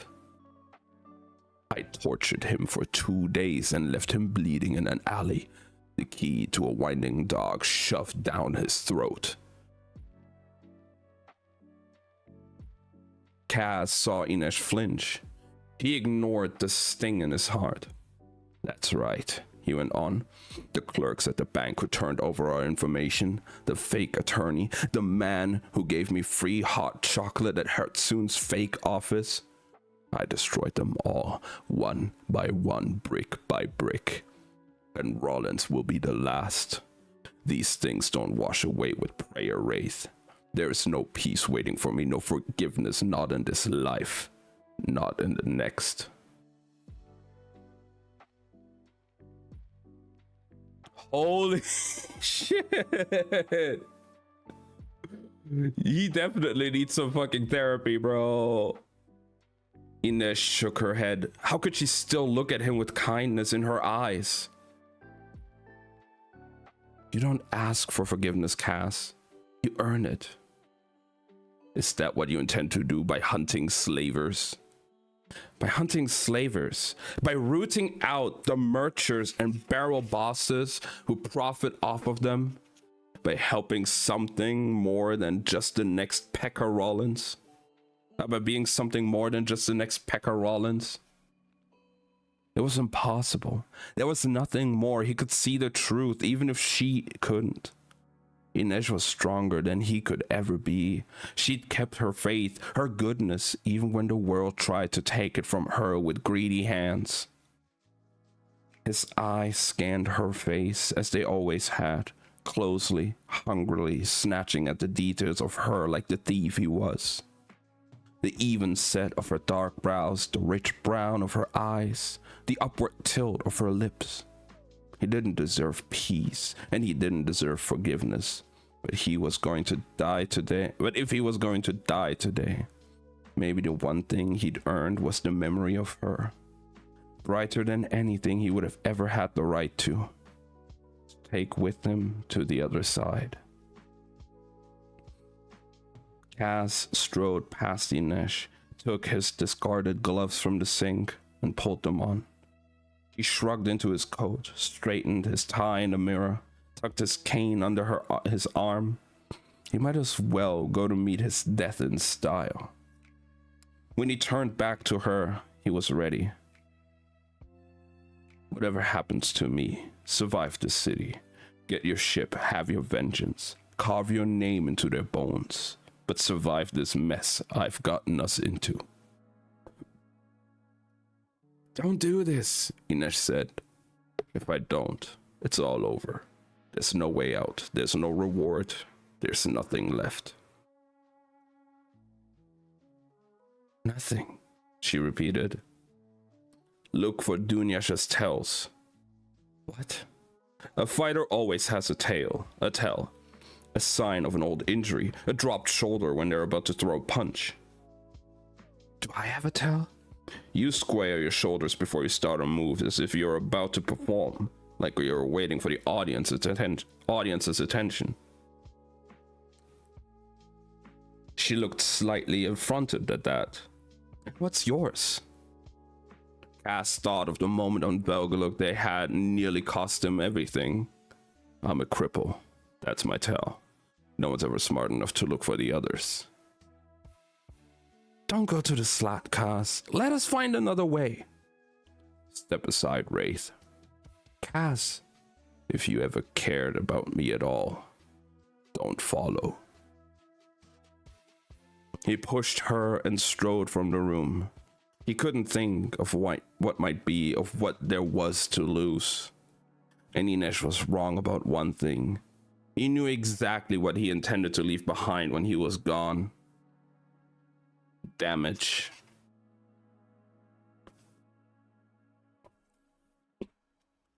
What a fucking chapter. Holy shit.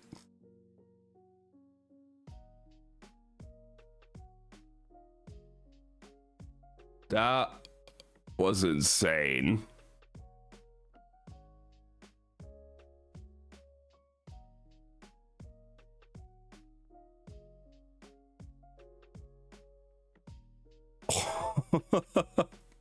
I don't even know what to say right now.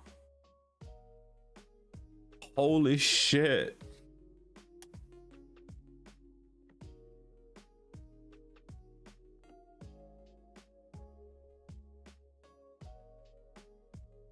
Asshole has disappeared.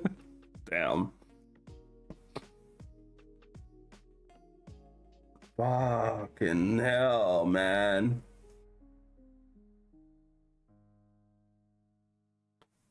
I just read the first sentence of the next chapter and I was like, nah. Okay, so chapter 27, we go into Inej again. And the first sentence, she followed him anyway. If you ever care about me at all. Inej actually snorted as she vaulted over a chimney. It was offensive. She'd had numerous chances to be free of Kaz, and she'd never taken them. So he wasn't fit for a normal life. Was she meant to find a kind-hearted husband, have his children, then sharpen her knives after they'd gone to sleep? How would she explain the nightmares she still had from the menagerie or the blood on her hands? She could feel the press of Kaz's fingers against her skin, feel the bird's wing brush over his mouth against her neck, see his dilated eyes. Two of the deadliest people the barrel had to offer, and they could barely touch each other without both of them keeling over. But they tried. He had tried. Maybe they could try again. A foolish wish, the sentimental hope of a girl who hadn't had the first of her life stolen, who hadn't ever felt Tante Helene's lash, who wasn't covered in wounds and wanted by the law. Kaz would have laughed at her optimism. She thought of Dunyasha, her shadow. What dreams did she have? A throne, as Matthias had suggested. Another kill offered up to her god. Inej had no doubt she wouldn't be the ivory and amber girl again. She wanted to believe she would emerge victorious when that time came, but she could not argue with Dunyasha's gift. My eyes and ears break. Okay, no worries, Slothy, take care. Maybe she really was a princess, a girl of noble birth, trained in the killing arts, destined for greatness like a heroine in a story. Then what did that make Inej? An obstacle in her path? Tribute on the altar of death? A smudge of a Suli acrobat who fights like a common street thug? Or perhaps her saints had brought Dunyasha to these streets. Who will remember a girl like you, Miss Gaffa? Maybe this was the way Inej would be called to account for the lives she had taken. Maybe, but not yet. She still had debts to pay. Inej hissed as she slid down a drain pipe, feeling the bandage around her thigh pull free. She was going to leave a trail of blood over the skyline. They were drawing closer to the slot, but she kept to the shadows and made sure she was a good distance between her and Kaz. He had a way of sensing her presence when no one else could. He paused frequently, unaware he was being observed. His leg was troubling him worse than he'd let on, but she could not interfere at the slot. She could abide by his wishes in that, at least because he was right. In the barrel, strength was the only currency that mattered. If Cass didn't face this challenge alone, he could lose everything. Not just a chance to garner support from the dregs, but any chance he could have ever had to walk the barrel freely again. She'd often wished to chip away a bit of his arrogance, but she couldn't bear the idea of seeing Cass stripped of his pride. He dodged over the rooftops of Grönstraat, following the route they'd laid out together, and soon enough, the back of the slot came into view. Narrow, leaning lopsided against its neighbors, its shingled gables black with soot. How many times had she approached the slot from just this angle? To her, it was the way home. She spotted Cass's window on the top floor. She'd spent countless hours perched on that sill, feeding the crows that gathered there, listening to him scheme. Below it, slightly to the left, she spotted the sliver of window that belonged to her own tiny bedroom. It struck her that, whether the auction succeeded or failed, this might be the last time she ever returned to the slot. She might never see Cass seated at his desk again, or hear the thump of his cane coming up the slot's rickety steps, letting her know from its rhythm whether it had been a bad night, or a good one. She watched him crawl awkwardly down from the lip of the roof and pick the lock on his own window. Once he was out of sight, she continued over the steep pitch of the gable to the other side of the slot. She couldn't follow the way he'd gone without giving herself away. On the front of the house, just below the roofline, she found the old metal hook used for hauling up heavy cargo. She grabbed it, ignoring the disgruntled warbling of startled pigeons, and nudged open the window with her foot, wrinkling her nose at the stink of the bird droppings. She slipped inside, moving across the roof beams, and found a place among the shadows. Then she waited, unsure of what to do next. If anyone looked up, they might see her there, perched in a corner like the spider she was. But why would anyone think so? Below, the entryway buzzed with activity. Apparently, the festive mood of that morning's parade had suffused the day. People came in and out of the front door, shouting to one another, laughing and singing. A few dregs sat on the squeaky wooden staircase, passing a bottle of whiskey back and forth. Seeger, one of Pascal's favorite bruisers, kept blowing the same 3 notes on a tin whistle for all he was worth. A group of rowdies burst through the door and tumbled into the entry, cawing and screeching like fools, stomping the floor, banging into one another like a school of hungry sharks. They carried axe handles stubbed with rusty nails, cudgels, knives, and guns, and some of them had painted crow's wings in black across their wild eyes. Behind them, Inej glimpsed a few dregs who didn't seem to share the excitement. Annika, with her crop of yellow hair, wiry Rhoda, who Per Haskell had suggested Kaz use as his spider, the bigger bruisers Keeg and Pym. They hung back against the wall, exchanging unhappy looks as the others whooped and postured. They're Kaz's best hope for support, she thought. The youngest members of the dregs, the kids Kaz had brought in and organized, the ones who worked the hardest and took the worst jobs because they were the newest. But what exactly did Kaz have in mind? Had he entered his office for a reason, or simply because it was the easiest point of access from the roof? Did he mean to speak to Per Haskell alone?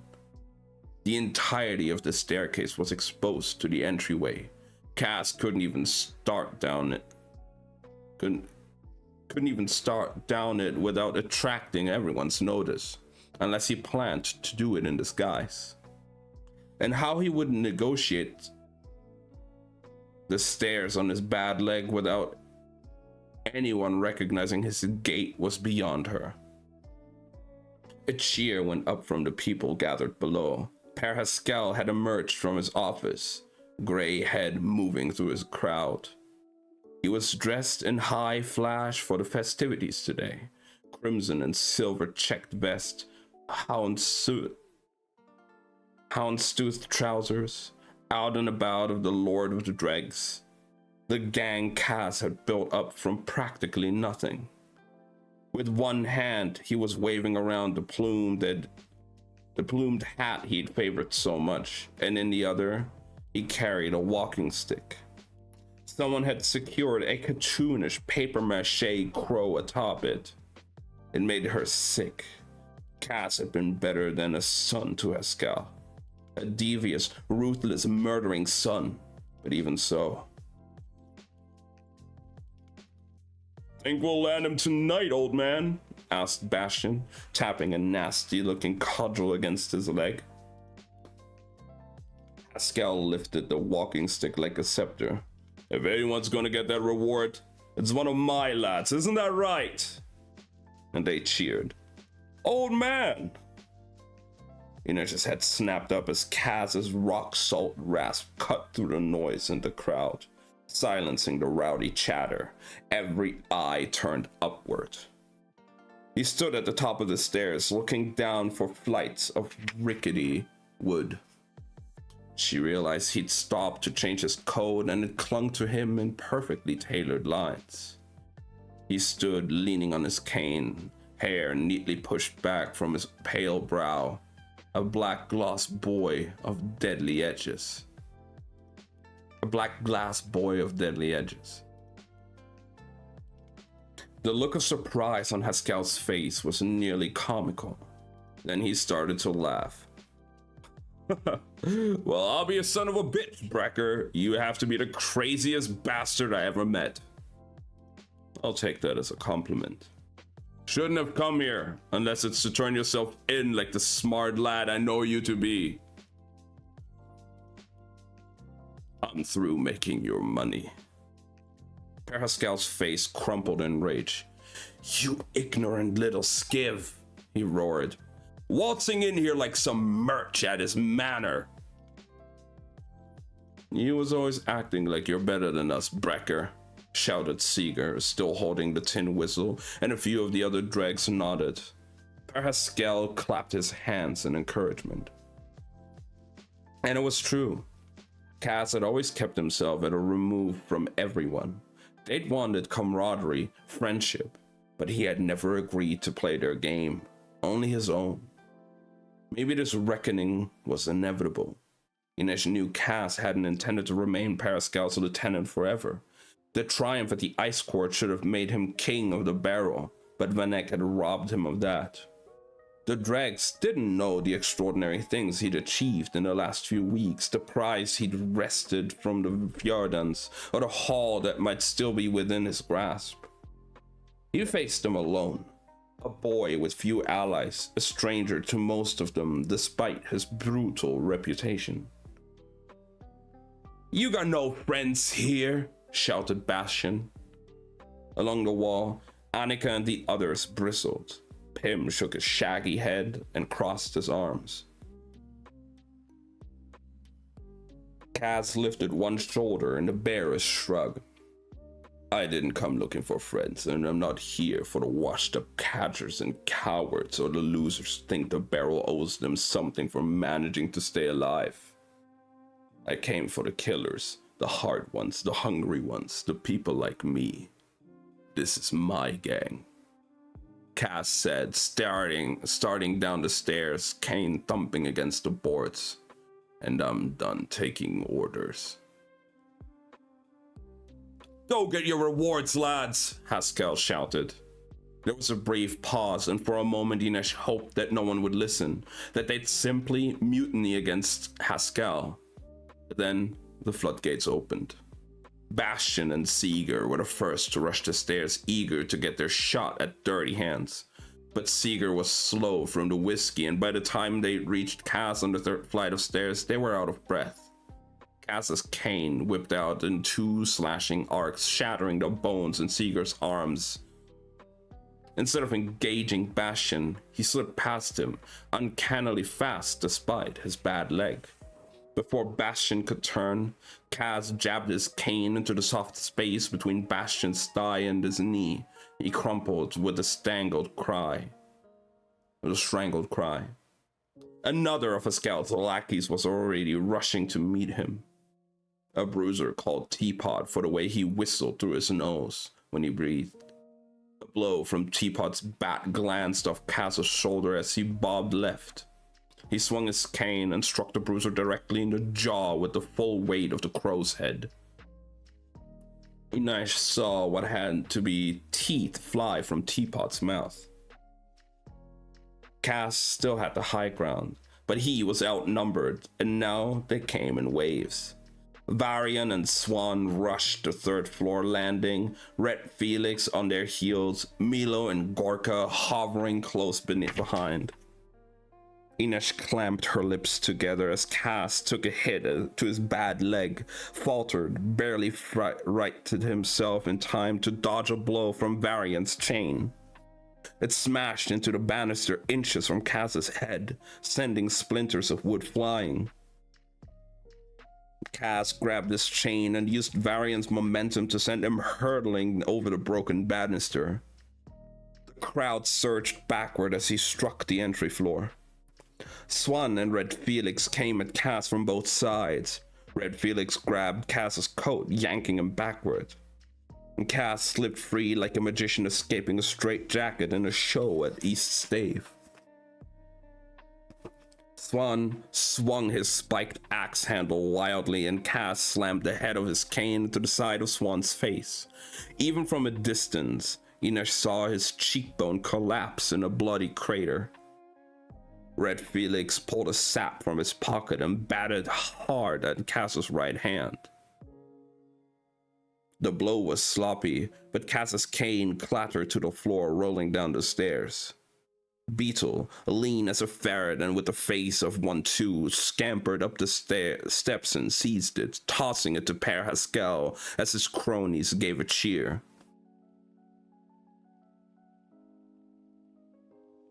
Cass planted his hands on either side of the banister and jammed his boots into Red Felix's chest, sending him tumbling backward down the stairs. Cass's cane was gone. He spread his gloved hands wide. Again, Inesh thought of a magician. Nothing up my sleeves. 3 more dregs leapt past Red Felix and converged on him. Milo, Gorka, Reedy Beetle with his odd little face and oily hair. Inesh dared to blink, and Milo had Kaz against the wall, raining blows against his ribs and face. Kaz wrenched back his head and butted his forehead into Milo's with a sickening crunch. Milo took a woozy step, and Kaz pressed the advantage. There were too many of them, and Kaz was fighting with his fists alone now, blood pouring down on the side of his face. Lips split, left eye swelling shut, his movements were slowing. Gorka hooked an arm around Kaz's throat. Kaz drove an elbow into Gorka's stomach and broke free. He lurched forward, and Beetle grabbed his shoulder, slamming his cudgel into Kaz's gut. Kaz doubled over, spitting blood. Gorka struck the side of Kaz's head with a thick loop of chain. Inesh saw Kaz's eyes roll up in his head. He swayed, and then he was on the ground. The crowd in the entry roared. Inesh was moving before she thought of it. She couldn't just watch him die, she wouldn't. They had him down now, heavy boots kicking and stomping at his body. Her knives were in her hands. She'd kill them all. She'd pile the bodies on the rafters from the stopwatch to find. But in that moment, through the wide slats in the banister landing, she saw his eyes were open. His gaze found hers. He'd known she was there all along. Of course he had. He always knew how to find her. He gave her the barest shake of his bloodied head. She wanted to scream. To hell with your pride, with the dregs. To hell with your pride, with the dregs, with this whole wretched city. Kaz tried to rise. Beetle kicked him down. They were laughing now. Gorka raised his legs balancing his big boot above Kaz's skull, playing to the crowd. Inesh saw Pim turn away. Annika and Keeg were bellowing from someone to stop them. Gorka brought his foot down and screamed, a high-pitched, bobbling squeal. Kaz was holding Gorka's boot, and Gorka's foot was wrenched to the side at an ugly angle. He dropped on one leg, trying to keep his balance, that strange, shrill wail bleating from his mouth in time with his hops. Milo and Beetle kicked Kaz hard in the ribs, but Kaz didn't flinch. With a strength Inesh couldn't fathom, Kaz jammed Gorka's leg upward. The big man shrieked as his knee popped free out of its socket. What the fuck? He toppled sideways, blubbering, "My leg! My leg!" "I recommend a cane," Kaz said. But all Inesh could see was the knife in Milo's hand, long and gleaming. It looked like the cleanest thing about him. "Don't kill him, you podge!" Haskell bellowed, no doubt still thinking about the reward. But Milo was apparently beyond listening. He raised the knife and plunged it directly in Kaz's chest. At the last second, Kaz rolled. The knife sank into the floorboards with a loud thunk. Milo grabbed the knife to pry it free, but Kaz was already moving. And Inesh saw he had two rusty nails tucked between his fingers like claws. He'd somehow plugged them from one of the axe handles. He shot upward and jabbed the nails into Milos' throat, embedding them in his windpipe. Milo made a faint, choked whistle before he fell. Holy shit! What the fuck is going on? Kaz used the banister to haul himself to his feet. Beetle held his hands up, as if forgetting he was still in possession of a cudgel, and Kaz was unarmed. Kaz grabbed a fistful of Beetle's hair, yanked his head, and cracked it against the banister. The sound, like a gunshot, the recoil sharp enough that Beetle's head bounced off the wood like a rubber ball. He slumped into a ferrety little pile. What the fuck is this?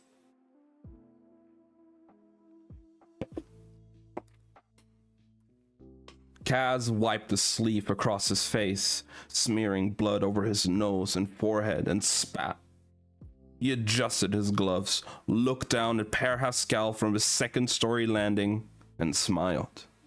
His teeth were red and wet. The crowd was far larger than when the fight had begun. He rolled his shoulders. "Who's next?" he asked, as if he might have an appointment elsewhere. "Who's coming?" Inesh didn't know how he could keep his voice so steady.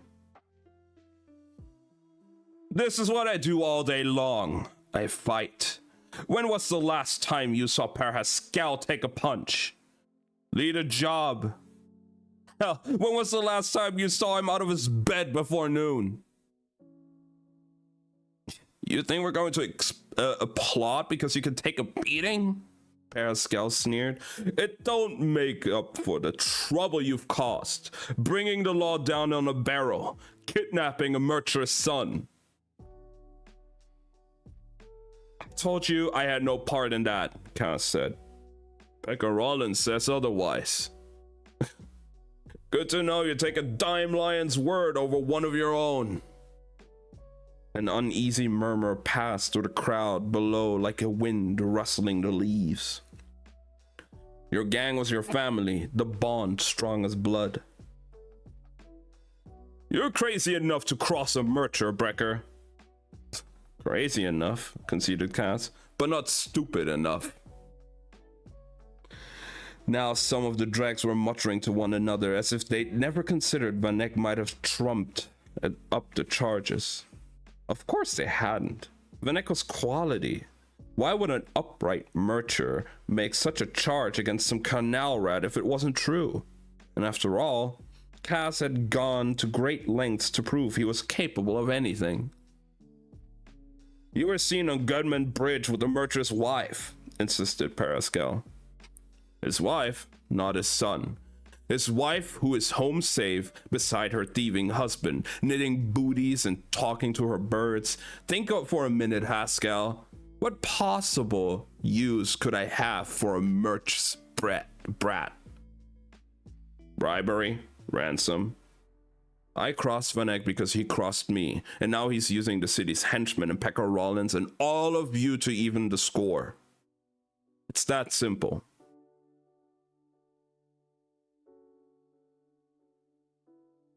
"I didn't ask for this trouble, boy. Didn't ask for it and don't want it." "You wanted everything else I've brought to your door, Haskell. You'd still be running the same penny poor cons and drinking watered down whiskey if it wasn't for me. These walls would be falling down around your head. You've taken every bit of money and luck I've handed you. You ate up the profits from Fifth Harbor and the Crow Club like it was your due. Let me do your fighting and your dirty work." His gaze tracked slowly over the dregs below. "You all benefited. You reap the rewards, but first chance you get, you go ready to cozy up to Pekka Rollins for the pleasure of fitting me for a noose." Another uneasy rustle from the onlookers. "But I'm not angry." There had to be like 20 dregs looking up at Kaz, all of them armed, and yet Inesh could have sworn she sensed their relief, and then she understood. The fight was just the opening act. They knew Kaz was tough. They didn't need him to prove it. This was about what Kaz needed. To attempt a coup against Per Haskell, he would have had to seek out the dregs individually, wasting time and risking capture on the streets of the Barrow. Now he had an audience, and Per Haskell had been happy to welcome one and all.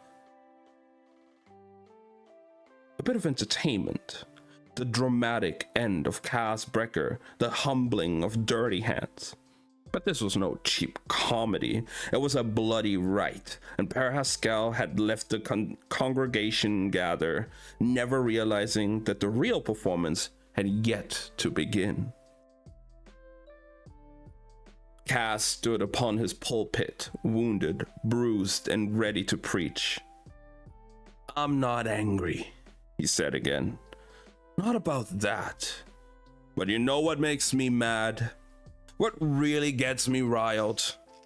Seeing a crow taking orders from a dime lion, watching you parade around after Pekka Rollins like it's something to be proud of. One of the deadliest gangs in the barrel, bending like a bunch of new lilies. Rollins is power, boy, said Pascal. Resources. Lecture me when you've been around a few more years. It's my job to protect this gang, and that's what I did. I kept them safe from your recklessness. You think you're safe because you rolled over for Pekka Rollins? You think he'll be happy to honor this truce? That he won't get hungry for what you've got? Does that sound like Pekka Rollins to you? Hell no, said Annika. Who do you want standing in that doorway when the lion gets hungry? A crow? Or a washed up rooster who squawks and struts, then sides with a dime lion and some dirty merch against one of his own? From above, Inesh could see the people nearest Pascal leaning slightly away from him now. A few were taking long looks at him, at the feather at his head, at the walking sticks in his hands. Cass's cane that they'd seen wielded with such bloody precision, and the fake crow cane Haskell had contrived to mock him. In the barrel, we don't trade in safety, Cass said, the aubered burn of his voice carrying over the crowd. There's only strength and weakness. You don't ask for respect, you earn it. You don't ask for forgiveness, you earn it. He'd stolen her line. She almost smiled. I'm not your friend, he said. I'm not your father. I'm not going to offer you whiskey or clap you on your arm or clap you on the back and call you son, but I'll keep money in our coffers. I'll keep our enemies scared enough that they'll scurry when they see that tattoo on your arm. So, who do you want in that doorway when Pekka Rollins comes to call? The silence swelled, a thick feeding in the prospect of violence. Well, Pascal blustered, thrusting his chest out. Answer him. You want your rightful leader or some jumped up cripple who can't even walk straight?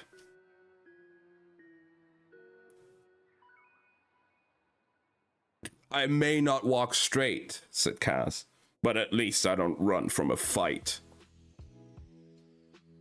He started down the steps. Varian had risen from the floor after his fall. Though he didn't look entirely steady on his feet, he moved toward the stairs, and Inesh had to respect his loyalty to Ascal. Pim pushed off from the wall and blocked Varian's path. You're through, he said. Get Rollins' men, Pascal commanded Varian. Raise the alarm. But Annika drew a long knife and stepped in front of the entry door. You a dime lion? She asked. Or are you dregs?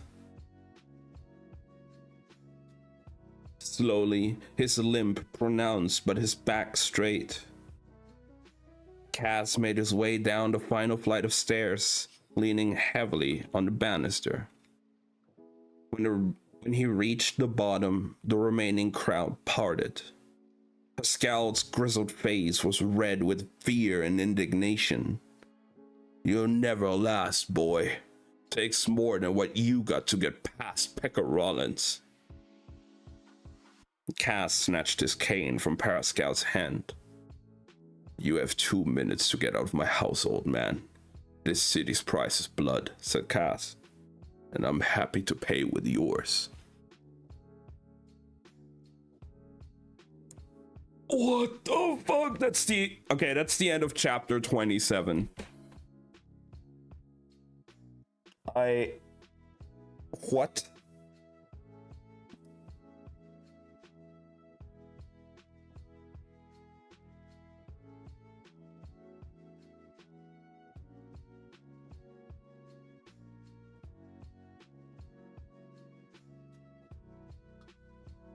Holy shit.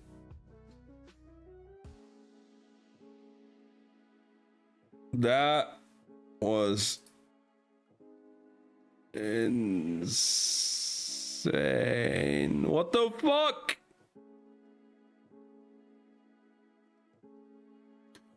I mean, I knew that he can fight and he can hold his own like that, but what the fuck, bro? Holy shit. 3v1 not fair. That was more than a 3v1. That was more than 3 people that he just absolutely demolished. And he still came out on top.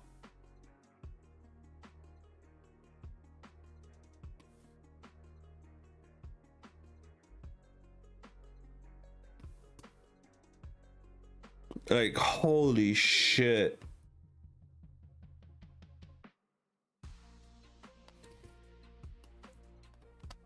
All right. I guess we shall continue with chapter 28. Jesper had never seen Cass so bloodied and banged up. Broken nose, split lip, one eye swollen shut.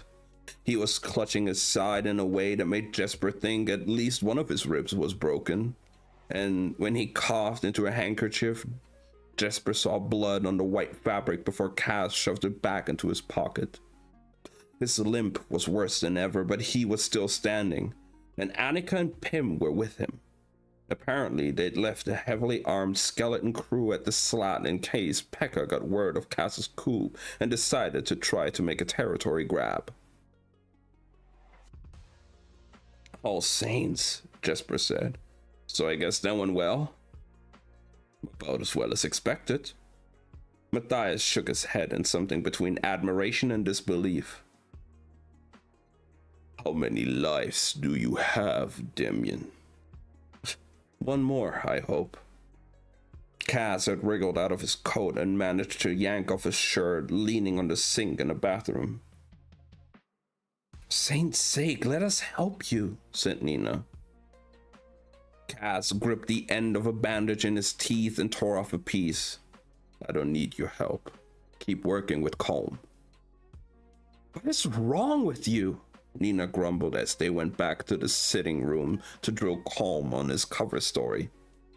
Same thing that's always wrong with him, said Jesper. He's Cass Brecker. A little more than an hour later, Inesh had slipped into the room and handed Cass a note. It was late afternoon and the windows of the suite were ablaze with buttery gold light. Are they coming? Nina asked. Inesh nodded. I gave your letter to the guard at the door and it did the trick. They brought me directly to the 2 members of the Triumvirate. Who did you meet with? Genya Safin and Zoya Nazyalensky. Wylan sat forward. The tailor? She sat at the embassy? Kaz raised her brow. What an interesting fact to forget to mention, Nina. It wasn't relevant at the time. Of course it's relevant, Wylan said angrily. Jesper was a little surprised. Wylan hadn't seemed to mind wearing Kuwei's features at first. He'd almost seemed to welcome the distance it gave him from his father. But that had been before they'd gone to St. Hilda, and before Jesper had kissed Kuwei. Nina winced slightly. Wylan, I thought you were coming to Rafka. You would have been able to meet Genya as soon as we were on the boat. We all know where Nina's loyalties lie, said Cass. I didn't tell the Triumvirate about Kuwei. A faint smile touched Cass's lips. Like I said. He turned to Inesh. Did you state our terms? Yes, they'll be at the Hotel Baths in an hour. I told them to make sure no one saw them enter. Let's hope they can handle it. They can run a country, said Nina. They can manage a few simple instructions. Is it safe for them on the streets? asked Wylan. "They're probably the only Grisha safe in Catadum," said Kaz. "Even if the Shu are working up the nerve to start hunting them, they aren't going to start with two highly placed Rafkan dignitaries. Nina, does Genya have the skill to restore Wylan's features?" "I don't know," said Nina. "She's called the first tailor, and she's certainly the most gifted, but without Parem?" She didn't have to explain. Parem was the only reason Nina had been able to manage Wylan's miraculous transformation into Kuwei. Still, Genya Safin was a legend. Anything might still be possible. "Kaz," Wylan said, twisting the tail of his shirt. "If he's willing to try." Kaz nodded. "But you're going to have to be twice as careful until the auction. Your father doesn't want you showing up to skunkless scam he's pulling on the Merchant Council and the Stadtbudge.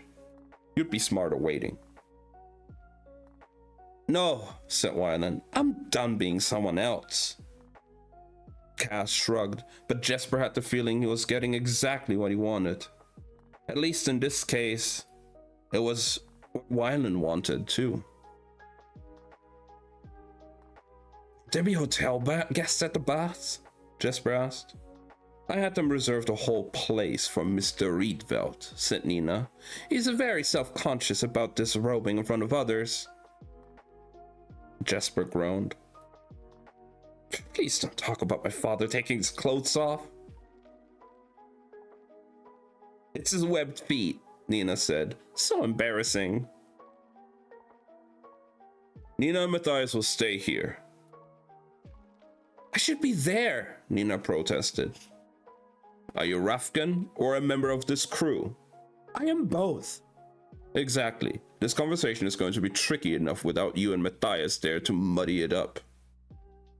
Though they went back and forth for a while, eventually Nina agreed to remain behind if Inesh went in her stead. But Inesh only shook her head. "I'd prefer not to." "Why?" asked Nina. "Someone needs to hold Kaz accountable." "And you think I can?" "We should at least try." "I love you, Nina, but the Rafkan government hasn't treated the Suli very well. I'm not interested in exchanging pleasantries with their leaders." Jesper had never really considered that, and it was clear from the stricken expression on Nina's face that she hadn't either. Inesh gave her a tight hug. "Come on," she said. "We'll get Colm to order us something decadent." "That's your answer for everything." "You're complaining?" Inesh asked. "I'm stating one of the reasons I adore you." They went to find Colm, arm in arm, but Nina's teeth were worrying her lower lip. She had to be used to Matthias's criticizing her country. Jesper guessed it stung more coming from Inesh. He wanted to tell Nina that you could love something and still see its flaws. At least he hoped that was true, or he was truly cooked. As they split to prepare for the meeting with the Rafkans, Jesper followed Wylan down the hall. "Hey," Wylan kept going. Jesper jogged past him and cut off his path, walking backward. "Listen, this thing with Kuwei isn't a thing." Tried again. "It's no thing with Kuwei." "You don't owe me an explanation. I'm the one who interrupted." "No, you didn't. Kuwei was sitting at the piano and it was an understandable mistake."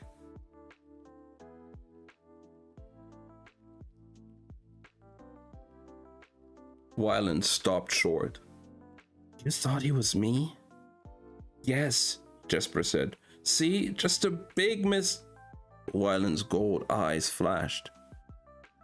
"You really can't tell us apart?" I mean, I usually can, but we're nothing alike," Wylan said indignantly. "He's not even that good at science. Half his notebooks are full of doodles, mostly of you. And those aren't good either." "Really? Doodles of me?" Wyland rolled his eyes. Forget it. You can kiss whomever you like, Jesper. And I do, as regularly as possible. So what's the problem? No problem. I just wanted to give you this. He placed a tiny oval canvas in Wyland's hand. I took it when we were at St. Hilda. I thought it might come in handy if Ganya's going to try to put you back to your old merchling self.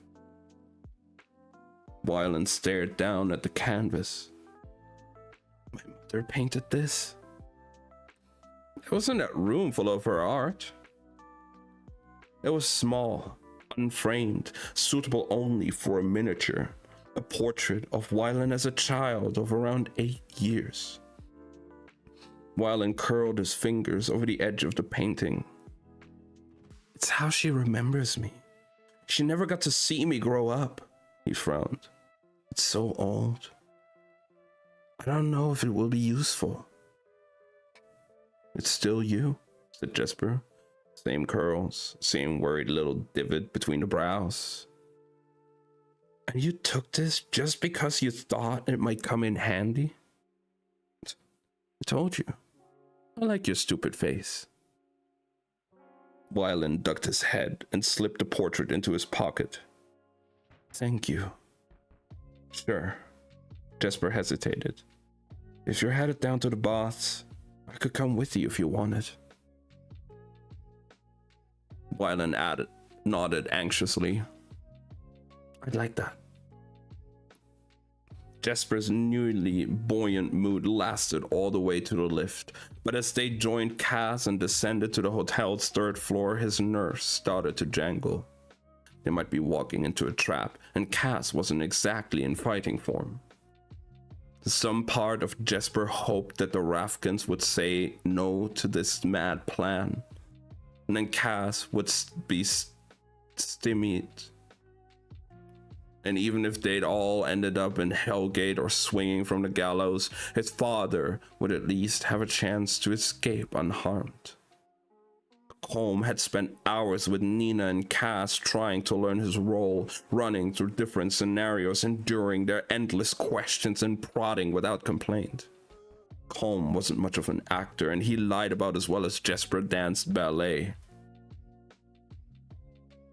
But Nina would be with him. That had to count for something. The lift opened, and they entered another vast purple and white hallway. Then followed the sound of running water to a room with a large circular pool at its center, surrounded by a colonnade of arches. Through them, Jesper could see more pools and waterfalls, coves and alcoves, every solid surface decorated in glittering indigo tiles. Now this, Jesper could get used to. Pools of steaming water, fountains dancing and burbling like guests at a party, piles of thick towels and sweet-smelling soaps. A place like this belonged in a barrel where it could be properly appreciated, not in the middle of the financial district. They'd been told they would be meeting with only 2 members of the Triumvirate, but 3 people stood by the pool. Jesper knew the one-eyed girl in the red and blue kefta must be Genya Safin, and it meant the shockingly gorgeous girl with the thick fall of ebony hair was Zoya Nazialensky. They were accompanied by a fox-faced man in his 20s wearing a teal frock coat, brown leather gloves, and an impressive set of Zemeni revolvers slung around his hips. If these people were what Rafka had to offer, maybe Jesper should consider a visit. We told Grisha to come alone. I'm afraid that wasn't possible, said the man. Though Zoya is, of course, a force to be reckoned with, Genya's extraordinary gifts are ill-suited to physical confrontation. I, on the other hand, am well suited to all forms of confrontation, though I'm particularly fond of the physical. Kaz's eyes narrowed. Duamont. He knows me, Sturmhond said delightedly. He nudged Genya with an elbow. I told you I'm famous. Zoya blew out an exasperated breath. Thank you. He's going to be twice as insufferable now. Sturmhond had been authorized to negotiate on behalf of the Rafkan throne, said Genya. A pirate? Privateer, Sturmhond corrected. You can't expect a king to participate in an auction like this himself. Why not? Because he might lose, and it looks very bad when kings lose. Jesper couldn't quite believe he was having a conversation with the Sturmhond. The privateer was a legend. He'd broken countless blockades on behalf of the Rafkans, and there were rumors that... You really have a flying ship? Blurted Jesper. No. Oh. I have several. Take me with you. Cass didn't look remotely entertained. The Rafkan king lets you negotiate for him in matters of state? He asked skeptically. Occasionally, said Sturmhond, especially if less than savory personages are involved. You have a reputation, Mr. Brecker. So do you. Fair enough. So let's say we've both earned the right to have our names bandied about in the worst cycles. The king won't drag Rafka into one of your schemes blindly. Nina's note claimed that you have Kuwei Yulbo in your possession. I want confirmation of that fact, and I want the details of your plan. All right, said Cass. Let's talk in the solarium. I prefer not to sweat through my suit. When the rest of them made to follow, Cass halted and glanced over his shoulder. Just me and a privateer. Zoya tossed her glorious black mane and said, We are the triumvirate. We do not take orders from Kirch street rats with dubious haircuts. I can phrase it as a question if you would like. If it will make your feathers lie flat, said Cass.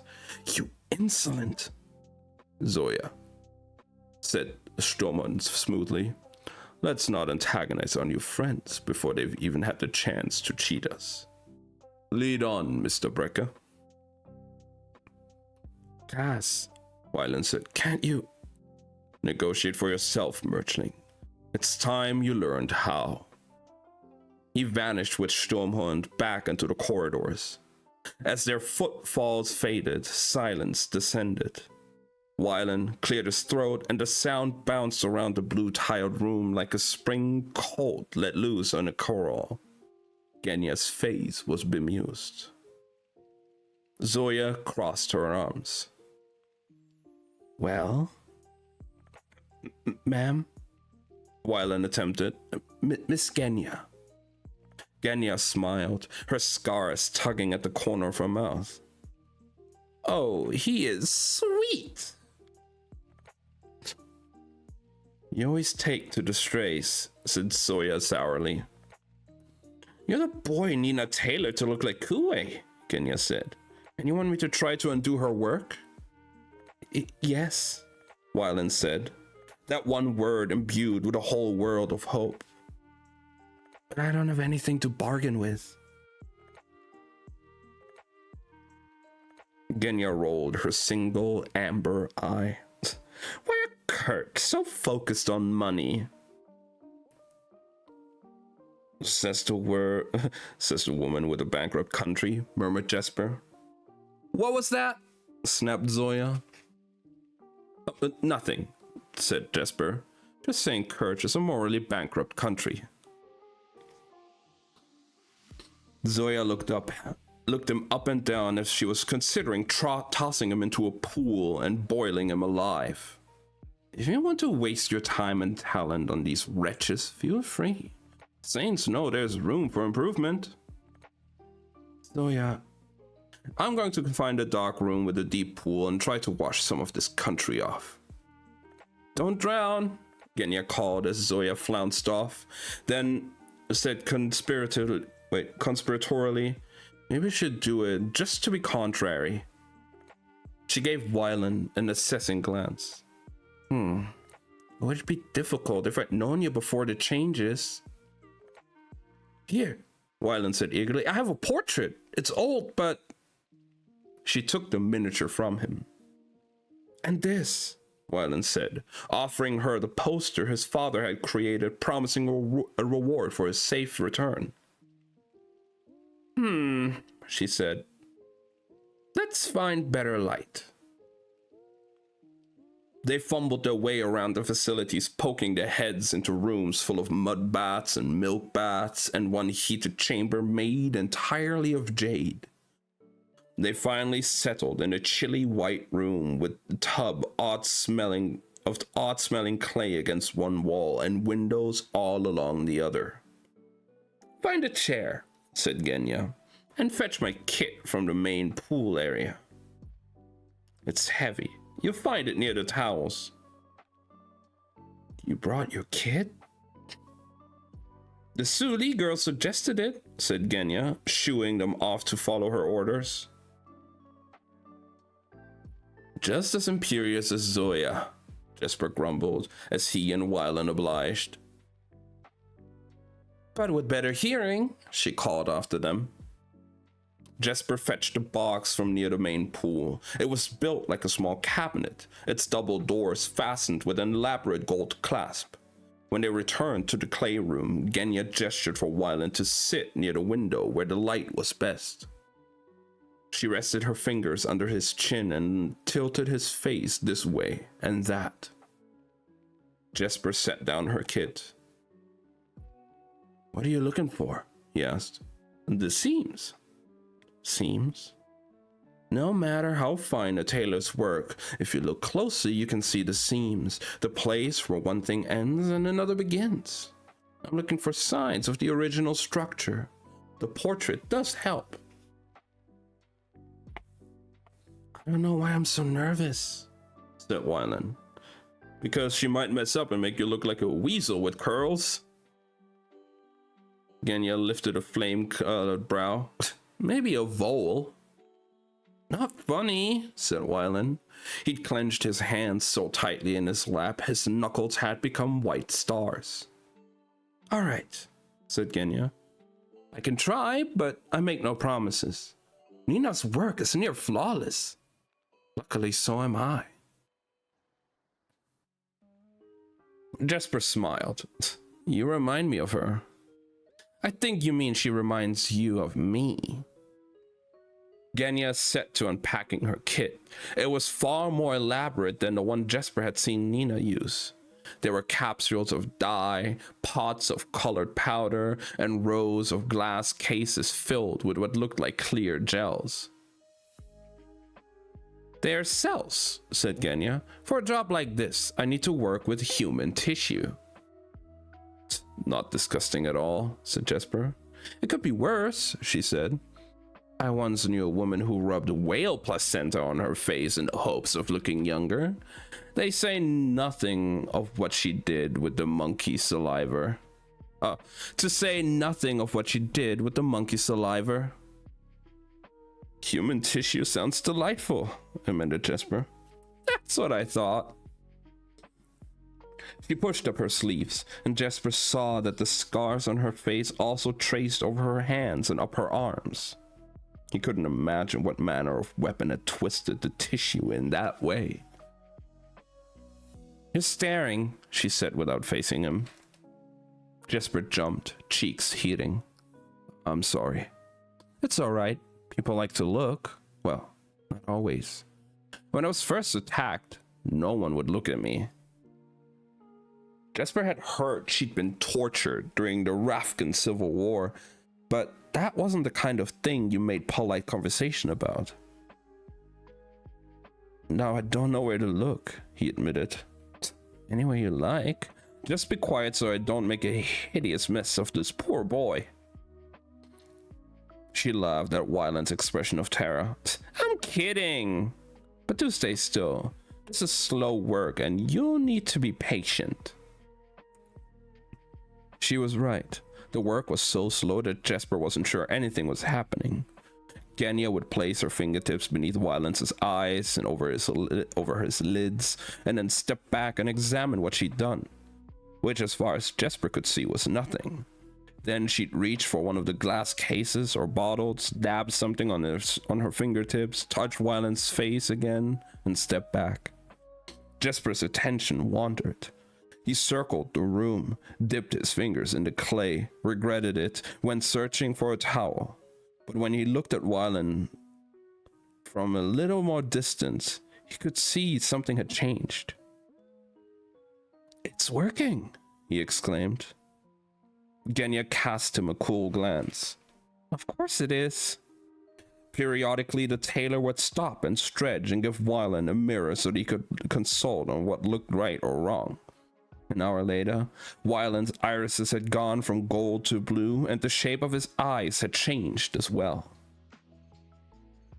"His brow should be narrower," Jesper said, peering over Genya's shoulder. "Just a little bit.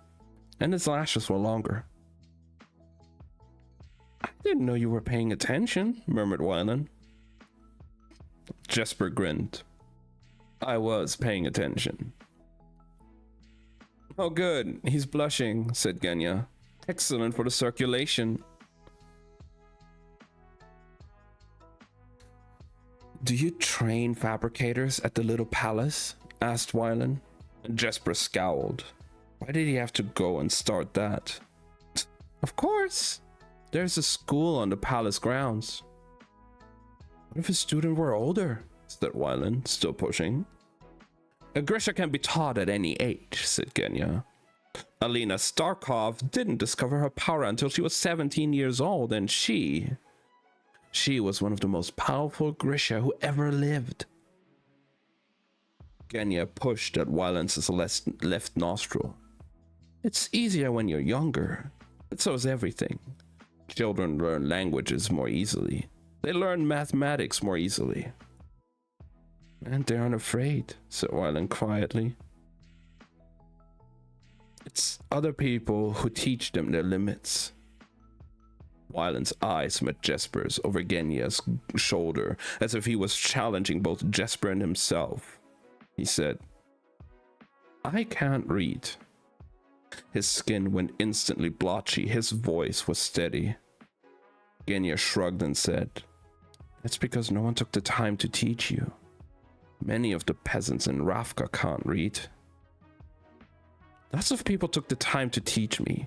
They tried plenty of strategies too. I've had every opportunity, but it's something I can't do."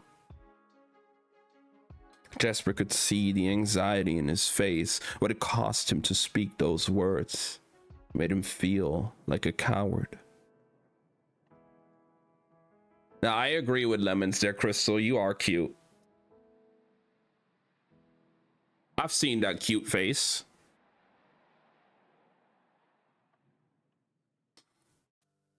"You seem to be getting along very well enough," said Genya, "aside from your associations with street thugs and sharpshooters." Wylan lifted his brows, and Jesper knew he was daring him to speak up, but he remained silent.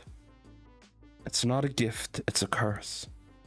He walked back to the window, suddenly finding himself deeply interested in the streets below. "That's what killed your mother, do you understand?" Genya alternated between working and having Wylan hold up the mirror to guide her through tweaks and changes. Jesper watched for a while, went upstairs to check on his father, fetched Genya some tea and Wylan a cup of coffee. And when he returned to the clay room, he nearly dropped the mugs.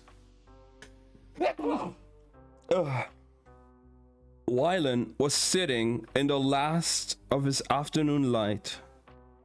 The real Wylan. The boy he'd first seen in the tannery. The lost prince who had woken in the wrong story. "Thank you." "Well," Genya said. Wylan fiddled nervously with the buttons on his shirt. "That's him," said Jesper. "That's our fresh-faced runaway merchling." Genya stretched and said, "Good, Because I have to spend another minute smelling that clay. I may go, if I have to smell and stay another minute to smelling this clay, I may go mad. It was clear she was tired, but her face was glowing. Her amber eyes sparkled. This was the way Grisha looked when they used their power. It would be best to revisit the work anew in the morning, but I have to get back to the embassy, and by tomorrow... Well, she shrugged. By tomorrow the auction should be announced and everything would change. Wylan thanked her, and it kept on thanking her until she physically pushed them out of the door so that she could go and find Zoya. Jesper and Wylan took the lift back up to the suite in silence.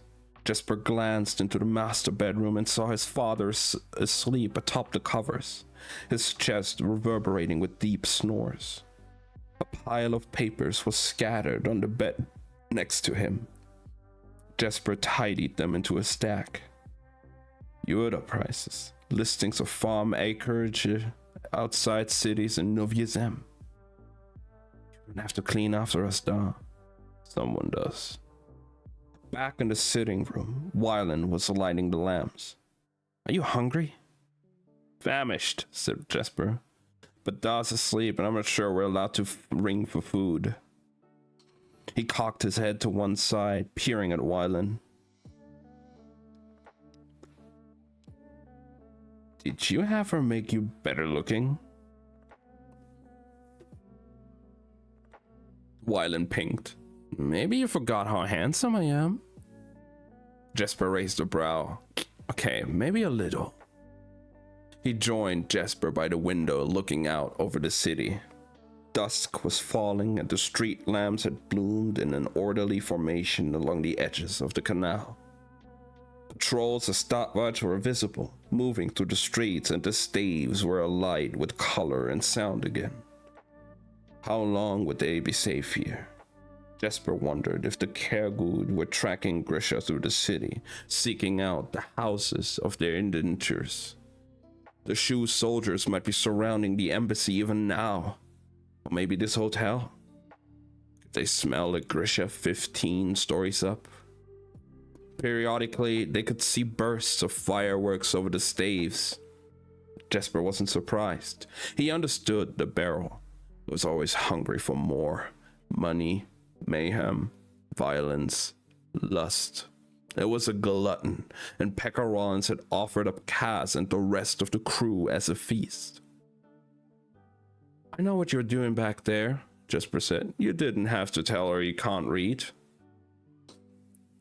Wylan took the miniature of himself from his pocket and propped it on the table. Young Wylan's serious blue eyes stared back at them.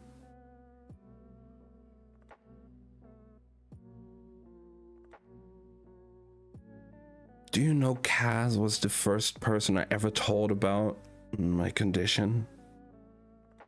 Of all the people. I know. It felt like I'd choke on the words. I was so afraid he'd sneer at me or just laugh. But he didn't do any of that. Telling Kaz, facing my father, freed something in me. Every time I tell someone new, I feel freer. Jesper watched the bro boat vanish beneath Zent's bridge. It was nearly empty. I'm not ashamed of being Grisha. Wylan ran his thumb over the edge of the miniature. He wasn't saying anything, but Jesper could tell he wanted to. Go ahead, Jesper said. Whatever you're thinking, just say it. Wylan looked up at him. His eyes were the clear, unspoiled blue Jesper remembered. A high mountain lake, an endless Zemeni sky. Genya had done her work well. I just don't get it. I've spent my whole life hiding the things I can't do. Why run from the amazing things you can do? Jesper gave an irritated shrug. He'd been mad at his father for almost exactly what Wylan was describing, but now he just felt defensive. These were his choices, right or wrong, and they were long since made. I know who I am, what I'm good at, what I can and can't do. I am what I am. A great shooter, a bad gambler. Why can't that be enough? Hey, Oaez, how is it going? For me? Or for you? Don't get philosophical on me, Merchling. Jess, I've thought about this. Thought of me? Late at night? What was I wearing? I've thought about your powers, Wyland said, cheeks flushing pinker. Has it ever occurred to you that your Grisha ability might be part of the reason you're such a good shot? Wyland, you're cute, but you're a whole lot of crazy in one little glass. I had a meeting with an old friend from Japan. Hey, no, that's absolutely fine. I hope that went well. I hope you had a great time with them. Maybe, but I've seen you manipulate metal. I've seen you direct it. What if you don't miss? Because you're directing your bullets too. Jesper shook his head. This was ridiculous. He was a good shot because he'd been raised on the frontier, because he understood guns, because his mother had taught him to steady his hand, clear his mind, and to sense his target as much as see it. His mother, a fabricator, a Grisha, even if she never used that word.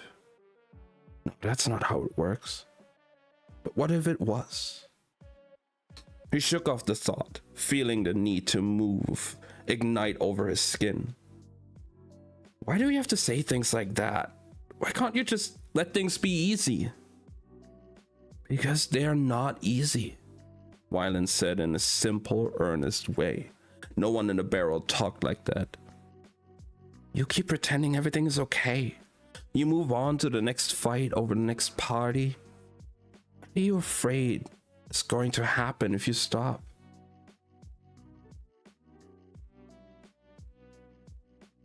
Would be cool. I feel like he probably could with his powers. Jesper shrugged again. He adjusted the buttons on his shirt, touched his thumbs to his revolvers. When he felt like this, mad and scattered, it was as if his hands had a life of their own. His whole body itched. He needed to get out of this room. Wyland laid his hand on Jesper's shoulder. Stop. Jesper didn't know if he wanted to jerk away or pull him closer. Just stop, Wyland said. Breathe. Wyland's gaze was steady. Jesper couldn't look away from that clear water blue. He forced himself to still. Inhaled. Exhaled. Again, Wyland said. And when Jesper opened his mouth to take another breath, Wyland leaned forward and kissed him. Jesper's mind emptied. He wasn't thinking of what had happened before or might happen next. There was only the reality of Wyland's mouth, the press of his lips, the defined bones of his neck, the silky feel of his curls as Jesper cupped his nape and drew him nearer. This was the kiss he'd been waiting for. It was a gunshot. It was a prairie fire. It was the spin of Macker's wheel. Jesper felt the pounding of his heart. Or was it Wyland's? Like a stampede in his chest, and the only thought in his head was a happy, startled, oh. Slowly, inevitably, they broke apart. Wyland, Jesper said, looking into the wide blue sky of his eyes. I really hope we don't die. And that's the end of the chapter. We got the original Wyland back. Damn. And damn. Okay. Okay. They be getting at it.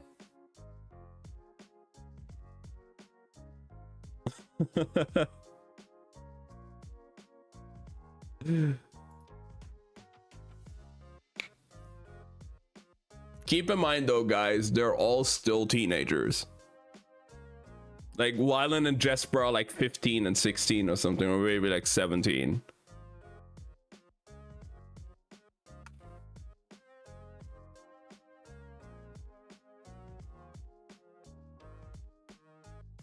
But hey, I'm happy for them. That's great.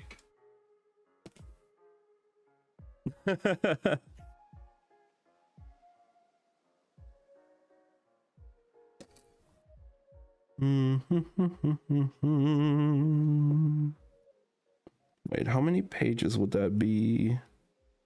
Okay, no, I don't think I can read that much. I was thinking that maybe we can read the entire part today, but it would go from page 390 to page 430. I don't know if I can read that much today. We'll see. We'll see how it goes. I'm down. We started an hour early.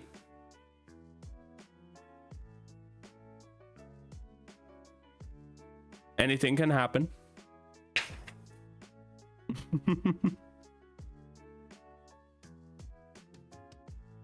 Mm-hmm. 3 hours already. Yeah, I forgot that we just had daylight savings from Saturday to Sunday. I thought it was for this night, like in like a couple of hours.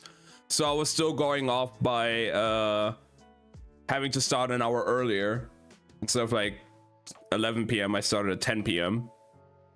But yeah, no, we had daylight savings from yesterday to today, so I can start at 11 p.m. again. But it's like, fuck it, I already started. I'm not gonna end just now. I'm just gonna start earlier, I guess. It's fine. It happens. Sadly though, after the reading, I cannot do Genshin or Honkai for now. But I will be playing something else that I started on my 24-hour stream. I will be playing a different game, but I cannot play Genshin or Honkai or anything on my PlayStation right now for the streams on PC. Hopefully by next week, at least like next Sunday or something, that'll be fixed. And I can stream my upgrading drive. No, it's the Remote Play app had an update on the PC, and since that update, if I connect my console to the Remote Play, I just see a black screen. Like, I don't have video, so I cannot really play my PlayStation through my PC right now, so I cannot stream the Remote Play screen because it's just a black screen. I will also be upgrading the drive though, because I ordered 2 drives and a capture card. 1 drive for the PlayStation, 1 for the PC, and then the capture card so I can stream my console again. But that only arrives, I think, according to Amazon, it was like Saturday next week. So I have to wait for that. But then I should also be able to stream without input delay, like play games without input delay, so I could actually play like Dark Souls, ZZZ, and everything a bit more reliably. And with the upgraded drive, I will have enough space to re-download ZZZ without issues. So, because I had to delete it to make space for other games. Because fucking Borderlands 3 is like 100 gigabytes, and I downloaded that again. Which I still need to ask my friends on when we are going to be playing that. But yeah, so there's a lot of things. I think I spent like $200 on that. Like 80 or 90 per drive. Because I ordered them with heatsink included, so they were a bit more expensive. Instead of like 60, they were like 80 or 90 per drive. And then well, $40 or something for the capture card. For modern games, even 1 TB sounds like a tot small. Yeah, I mean, I don't even know how many games I have installed currently on my PS5, but it's not that many, and it's already basically full, and it's a terabyte. But then again, I have like Honkai and Genshin on there, which both are over 100 gigs.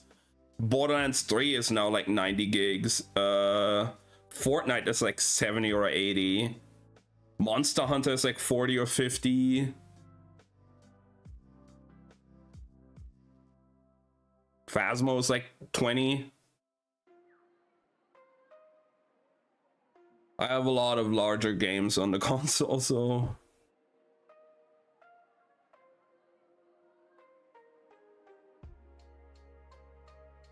All right. Let's continue with the book. Oh, shit. Ugh. We're now going to chapter 29. And Nina's perspective. Nina was furious to learn that Genya had tailored not only Wylan but Cass as well. She hadn't gotten to watch. He'd let the tailor set his nose, reduce the swelling on his eye so that he could actually see and deal with some of the worst damage he'd taken to his body. But that was all he'd permitted. Why? Said Nina. She could have... She didn't know when to stop, said Cass. Nina had a sudden suspicion that Genya had offered to heal Cass's bad leg. Well, you look like the worst kind of barrel thug, Nina complained. You should have at least let her clean up the rest of your bruising. I am the worst kind of barrel thug, and if I don't look like I just trounced 10 of the best toughs Per Haskell had to offer, then no one's going to believe I did. Now let's get to working. You can't throw a party if nobody gets the invitation. Nina was not looking forward to this particular party, but the next morning, the announcement went in all the daily broadsheets, stuck to the columns at the east and west entries of the exchange, and tacked to the front door of the Stadthal. They kept it simple.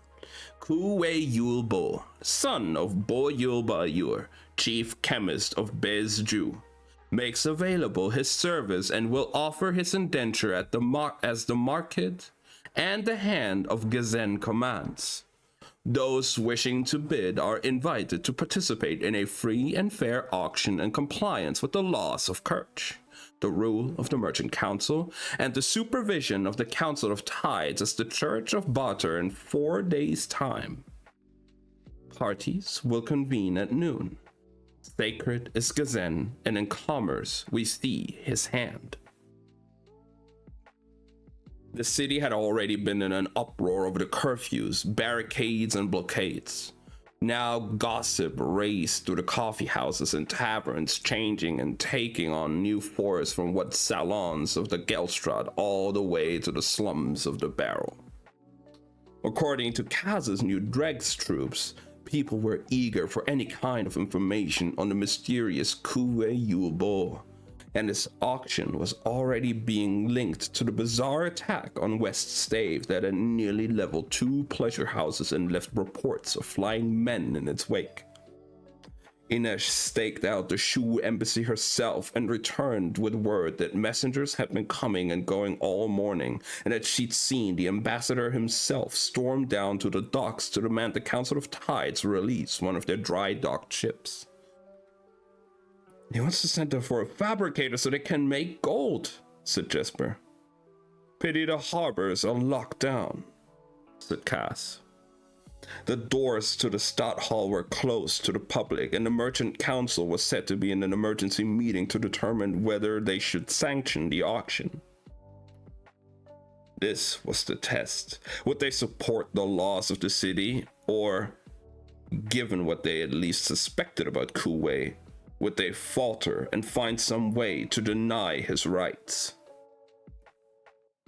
At the top of the clock tower, Nina waited with the others, watching the eastern entrance to the exchange.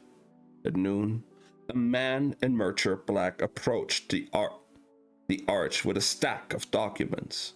A horde of people descended on him, tearing the flyers from his hands. Poor little Carl Dryden, said Cass. Apparently he was the most junior member of the council, so he'd been stuck with this job. Moments later, Inej burst through the door of the suite, clutching a flyer. Incredible. Nina had been staring straight at the crowd around Dryden and never glimpsed her. They've vandalized the auction, she said, and handed the paper to Cass, who passed it around the group.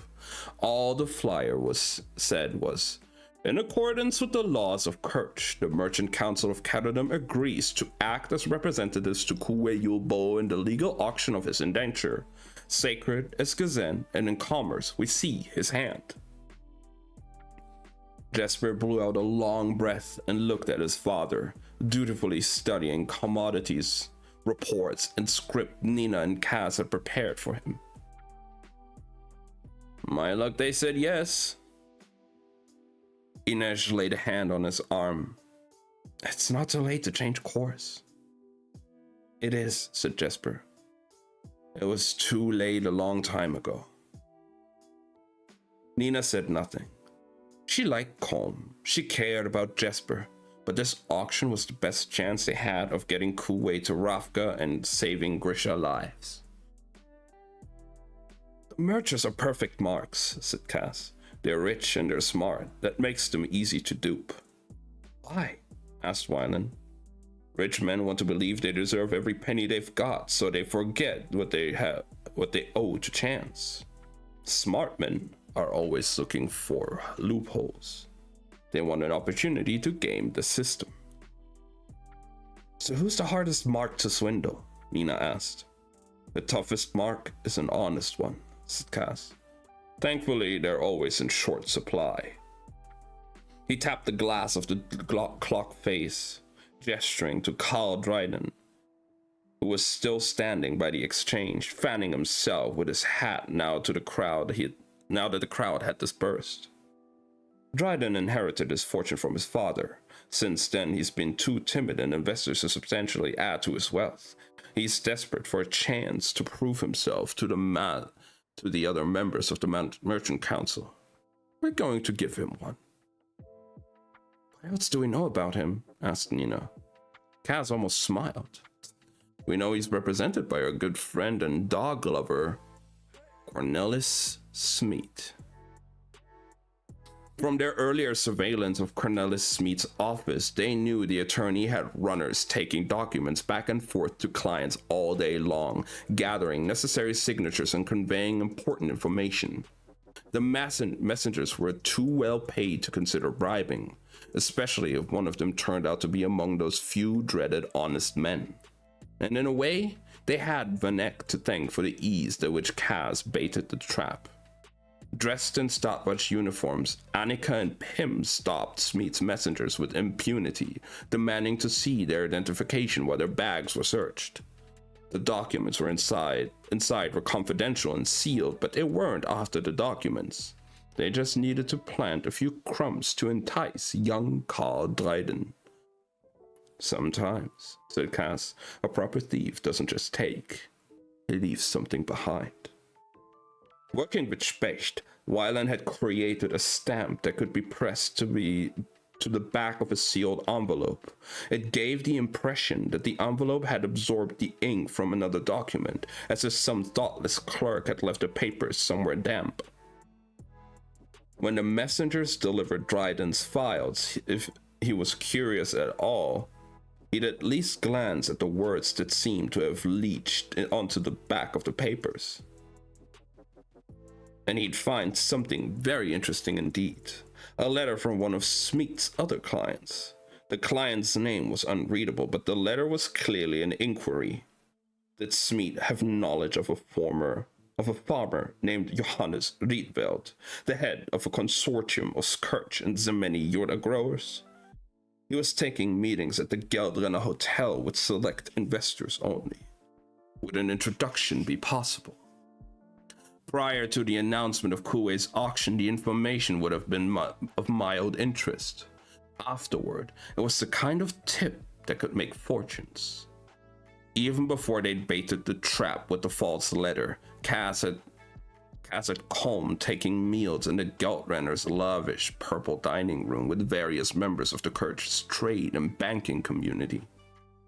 Colm always sat a good distance away from the other customers, ordered extravagantly, and spoke with his guests in hushed tones. The content of the discussion was completely benign.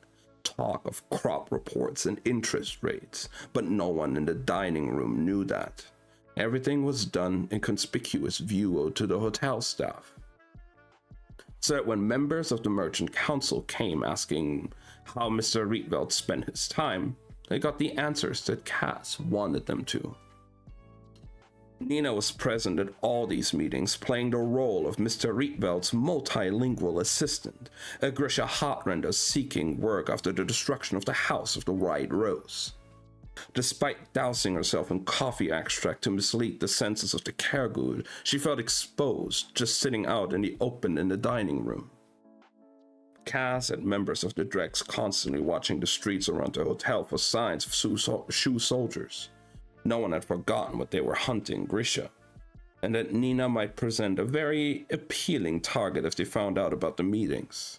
Acquiring a Hotrender those with Parem would mean they could radically alter the course of the auction and might be well worth antagonizing the Council of Tides.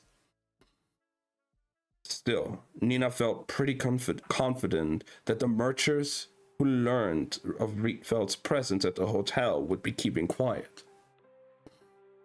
Cass had educated her well on the power of greed, and these men wanted every bit of profit for themselves. Nina also anticipated the attention Cass had paid to Colm's appearance. He was still dressed as a farmer, but Cass had made a few subtle improvements. A finer coat, polished boots, a silver tie pin with a small chunk of raw amethyst. These were signs of prosperity that the merchants would notice and appreciate.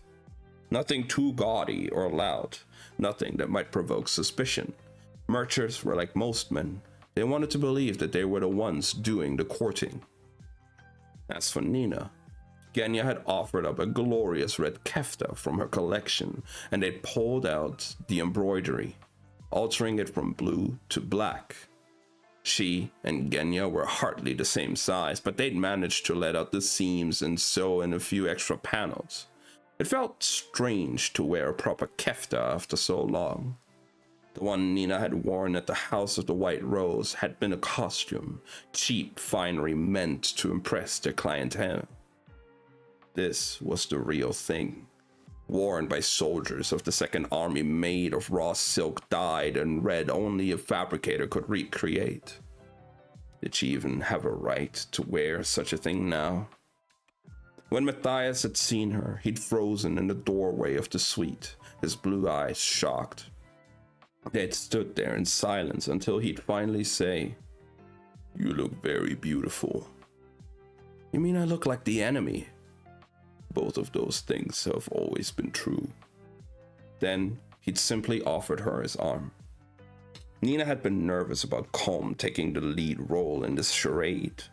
He was most definitely an amateur, and during the first few meetings with bankers and consultants, he'd looked nearly as green as pea soup.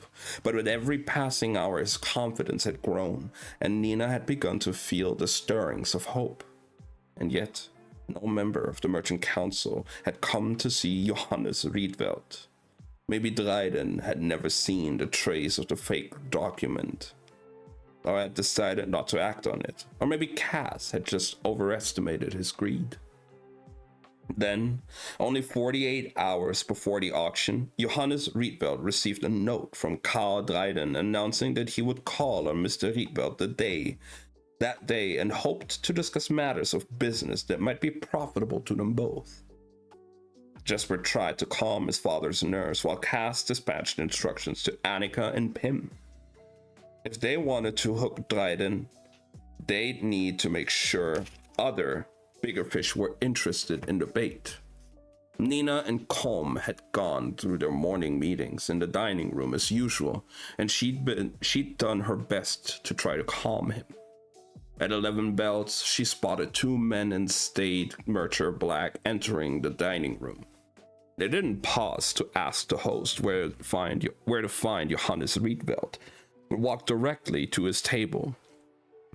A sure sign they'd been watching him and gathering informations. "They're here," she whispered to Colm, then instantly regretted it when she sat up straighter and started to turn in his seat. She grabbed his hand. "Look at me," she said. "Ask me about the weather." "Why the weather?" he said, sweat beading on his brow. "Well, you could ask me about the latest fashion and footwear if you prefer. I'm just trying to get you to act natural." She was attempting to steady her own heart rate, something she used to be able to do without ridiculous attempts at deep breathing, because she'd recognized the man with Dryden. It was Jan van Eyck. What? Nah.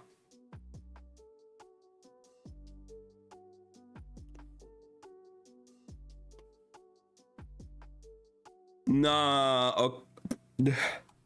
What the fuck? What the fuck?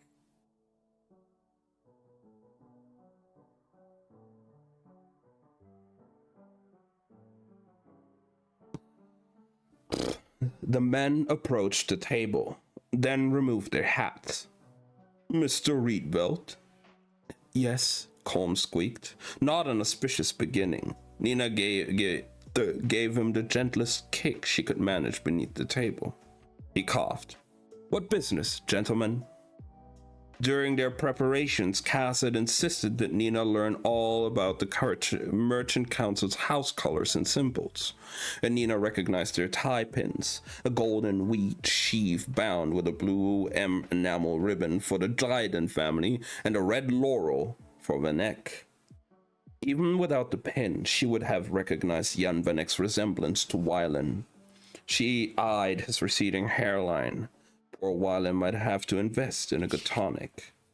Dryden cleared his throat importantly.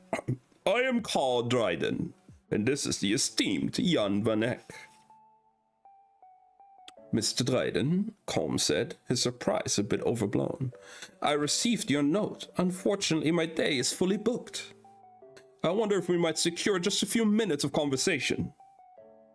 "We have no wish to waste your time, Mr. Rietveld," said Van Eyck with a surprisingly charming smile. "Or ours." "Very well," Jesper's father said, projecting reluctance rather convincingly. "Please join us." "Thank you," Van Eyck said with another smile. "We understand you present a consortium of Yoda farmers." Colm looked around as if concerned that someone might overhear. "It's possible I do. How do you come by this information?" "I'm afraid that's not within my power to disclose." "He's hiding something," said Nina. Dryden and Van Eyck frowned in unison. "I learned from the captain of the ship you traveled on," said Van Eyck. "He's lying," said Nina. "How could you possibly know that?" Dryden asked irritably. "I am Grisha," Nina said with a dramatic wave. "No secret is beyond my grasp." "She might as well enjoy herself." Dryden's lower lip disappeared as he sucked on it nervously, and Van Eyck said grudgingly, It's possible some sensitive information may have made its way into our hands through Cornelius Smith's office." "I see," said Colm, looking very grim indeed. Nina wanted to applaud. Now the Merchers were on the defensive. "We are interested in the possibility of adding to your list of investors," said Van Eyck. "I don't need more investors." "How can that be?" asked Dryden. "You've been in the city less than a week." "The climate has changed somehow. I don't completely understand it, but there's a turn. There's been a run on Yoda." Now Van Eyck leaned forward, eyes slightly narrowed. That is interesting, Mr. Rietveld. How is that you appeared in Caterham at such a fortuitous time? Why choose now to start a Yorda consortium? So much for the defensive, but Kaz had prepared Colm for this. If you must know, a few months ago, someone began buying up Yorda farms surrounding Kofton, but no one could discover his identity. Some of us realized something must be brewing, so we chose not to sell to him, and instead started our own enterprise. An unknown buyer? Asked Dryden curiously, and Vanek looked a bit ill. Yes, said Nina. Mr. Rietveld and his partners had no success in learning who he might be, but perhaps you gentlemen might have better luck. There's talk that he's Kirch. Vanek sank back in his seat. His pale skin had acquired a clammy sheen. The power of the table had shifted once again. The last thing Vanek wanted was anyone looking into who had been buying up those Yorda fields. Nina gave Colm another gentle nudge. The less interested they seemed in the council's money, the more eager the council members would be to give it up. Actually, continued Colm, if you suss him out, you might be able to go in on his scheme instead. He may still be seeking investors. No, said Vanek, a bit too sharply. After all, you're here now and able to represent our interests. Why waste time and effort in pointless sleuthing? Each man has the right to seek profit where he finds it. All the same, said Dryden, it's possible this investor knew something about the situation with the shoe. Vanek cast Dryden a warning look. He clearly didn't want council business spread around so casually. The younger merch shut his mouth with a snap. But then Vanek pressed his fingers together and said, it's certainly worth gathering all the information we can. I will take it upon myself to investigate this other buyer. Then perhaps we needn't move quite so soon, said Dryden. Timid indeed, thought Nina. She glimpsed Annika's signal from across the lobby. Mr. Rietveld, your next appointment? She cast a meaningful glance at the lobby, where Rotti, looking marvelously dapper in Murcher black, led a group of men through the entry and past the dining room. Vanek and Dryden exchanged a glance at the sight of Yellen Ratmaka, and one of the wealthiest investors in all of Kirch, walking through the lobby. In fact, as soon as Dryden's note had arrived requesting a meeting, several investors had been invited to a representation on the many oil futures that had nothing to do with the fictional Johannes Rietveld. Of course, Vanek and Dryden didn't know that. The important thing was they believed they might lose the opportunity to invest. Nina was almost sorry she wouldn't get a chance to hear Jesper hold forth on the resources market for an hour. Nina gave Colm another kick under the table. Well, he said hurriedly, I must be on my way, gentlemen. It's been a pleasure. What's the stake price? Asked Dryden. I'm afraid at this late date, I couldn't really take on more. What if we came in together? Vanek said. Together? The Merchant Council believes Yorda prices may change soon. Until recently, our hands were bound by our roles as public servants, but the upcoming auction has freed us to pursue new investments. Is that legal? Colm asked, his brow furrowing with every appearance of deepest concern. Absolutely. We are prohibited from influencing the outcome of the auction, but an investment in your fund is well within the law and could be mutually beneficial to us both. I see how the fund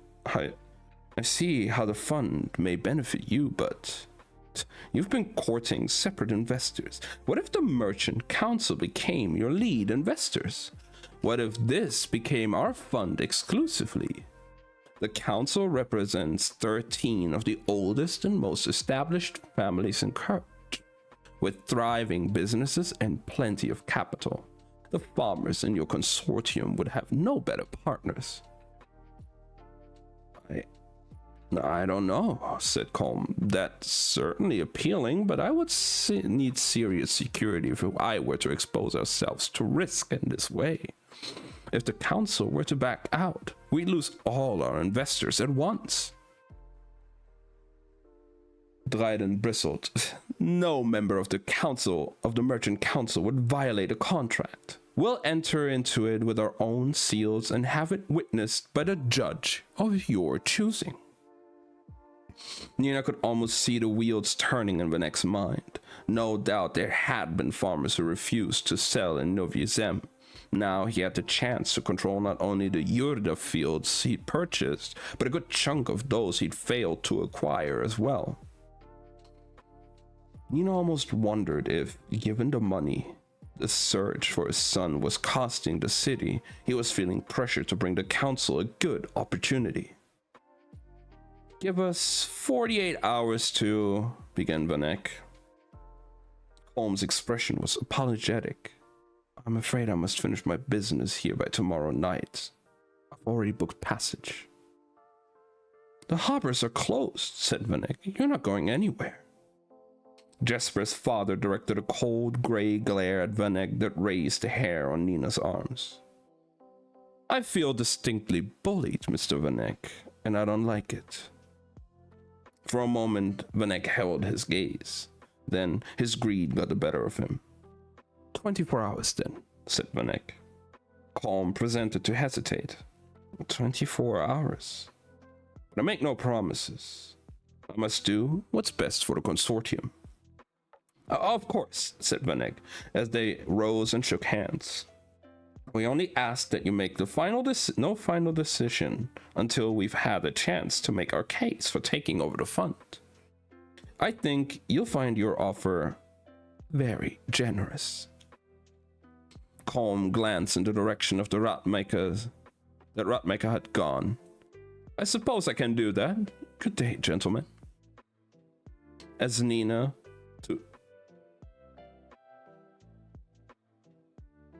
turned to follow him out of the dining room, Vanek said, Miss Zenik? Yes? I hear you worked out of the House of the White Rose. His lips curled slightly, as if even the name of a brothel constituted debauchery. I did.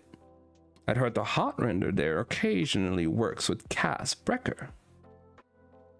I've done jobs for Brecker before, Nina conceded easily. Best to go on the offense. She took Vanek's hand in hers, delighted at the way his whole body seemed to recoil. Please believe me, if I had any idea where he's taken your son, I would tell the authorities. Vanek stiffened. Clearly he hadn't intended to take conversation in that direction.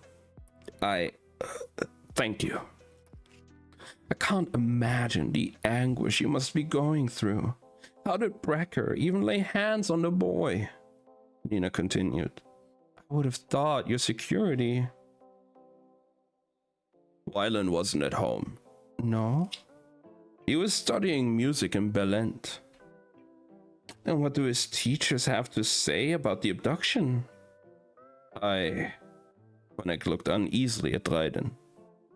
They're flummoxed as well. Perhaps he fell in with bad company. Perhaps. I hope he didn't cross Cass Brecker, Nina said with a shudder. Wylan wouldn't. Of course not, said Nina as she shook out the cuffs of her kafka and prepared to exit the dining room. Only a fool would.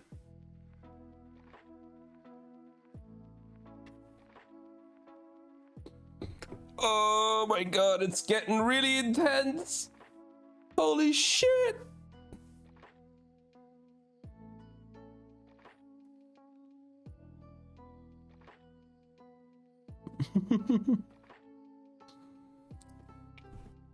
Off we go. Chapter 30. We back to Kaz, which means I think shit's about to go down.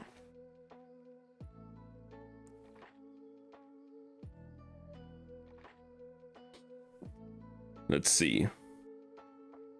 Nina was tired. Kaz could see it. They all were. Even if he'd had no choice but to rest after the fight, his body had stopped listening to him. He'd passed an invisible limit and simply shut down. He didn't remember falling asleep. He didn't dream. One moment, he was resting in the sweet smallest bedroom on his back, running through the particulars of his plan, and the next he was waking in the dark, panicked, unsure of where he was or how he'd gotten there. When he reached to turn up the lamp, he felt a sharp twinge of pain. It had been excruciating to endure Genya's faint touches when she'd seen to his injuries, but maybe he would have let the tailor heal him just a little bit more. He still had a long night ahead of him, and the auction scheme was unlike anything he'd attempted. In this time with the dregs, Kaz had seen and heard plenty, but his conversation with Stormhond in the solarium had topped it all. They had talked through the details of the auction, what they would need from Genya, how Kaz predicted the betting would go, and what increments. Kaz wanted Stormhond to enter the fray at 50 million and suspected the Shu would counter by raising 10 million or more. Kaz needed to know the Rafkins were committed. Once the auction was announced, it would have to proceed. There could be no backward step. The privateer was wary, pressing for knowledge on how they'd been hired on for the ice court, as well as how they'd managed to find and liberate Kuwei. Kaz gave him enough information to convince the privateer that Kuwei was in fact Boyulbayor's son, but he had no interest in divulging the mechanics of their schemes or the true talents of his crew. For all Kaz knew, Stormhond might have something he wanted to steal one day. At last, Stormhond straightened the lapels of his teal frock coat and said, "Well, Brecker, it's obvious you only deal in half-truths and outright lies, so you're clearly the man for the job." "There's just one thing," said Kaz, studying the privateer's broken nose and ruddy hair. "Before we join hands and jump off a cliff together, I want to know exactly who I'm running with." Stormhond lifted a brow. "We haven't been on a road trip or exchanged clothes, but I think our introductions were civilized enough." "Who are you really, privateer?" "Is this an existential question?" "No profit thief talks the way you do." "How narrow-minded of you." "I know the look of a rich man's son, and I don't believe a king would send an ordinary privateer to handle business this sensitive." "Ordinary?" scoffed Stormhond. "Are you so schooled in politics?" "I know my way around a deal. Who are you? We get the truth or my crew walks." "Are you sure that would be possible, Brekka? I know your plans now. I'm accompanied by two of the world's most legendary Grisha, and I'm not too bad in a fight either. And I'm the canal rat who brought Kuwei Yulbo out of the ice court alive. Let me know how you like your chances." His crew didn't have clothes or titles to rival the Rafkins, but Kaz knew where he put his money if he had any left. Stormhond clasped his hands behind his back, and Kaz saw the bare shift in his demeanor. His eyes lost their bemused gleam and took on a surprising weight. No ordinary privateers at all. "Let us say," said Stormhold, gaze trained on the Caterham street below, "hypothetically, of course, that the Rafkin king has intelligence networks that reach deep within Kerch, Fjorda, and the Shu Han, and that he knows exactly how important Kuwei Yulbo could be to the future of his country. Let us say that king would trust no one to negotiate such matters but himself, but that he also knows just how dangerous it is to travel under his own name when his country is in turmoil, when he was no heir and Lantsov's succession in no way secured." "So hypothetically," Kaz said, You might be addressed as Your Highness, and a variety of more colorful names. Hypothetically, the privateer cast him an assessing glance. Just how did you know I wasn't who I claimed to be, Mr. Brecker? Cass shrugged. You speak Kerch like a native, a rich native. You don't talk like someone who came up with sailors and street thugs. The privateer turned slightly, giving Cass his full attention. His ease was gone, and now he looked like a man who might command armies. Mr. Brecker, he said. Cass, if I may. I'm in a vulnerable position. I am a king ruling a country with an empty treasury, facing enemies on all sides. There are also forces within my country that might seize any absence as an opportunity to make their own bid for power. So you're saying you'd make an excellent hostage. I suspect that the ransom for me would be considerably less than the price Kuwei has on his head. Really, it's a bit of a blow to my self-esteem. You don't seem to be suffering, said Cass. Sturmhond was a creation of my youth, and his reputation still serves me well. I cannot bid on Kuwei Yulbo as the king of Ravka. I hope your plan will play out the way you think it will. If it doesn't, the loss of such a prize would be seen as a humiliating blunder diplomatically and strategically. I entered that auction as Sturmhond, or as no one at all. If that is a problem. Cass settled his hands on his cane. As long as you don't try to con me, you can enter as the fairy queen of Istomer. It's certainly nice to have my options open.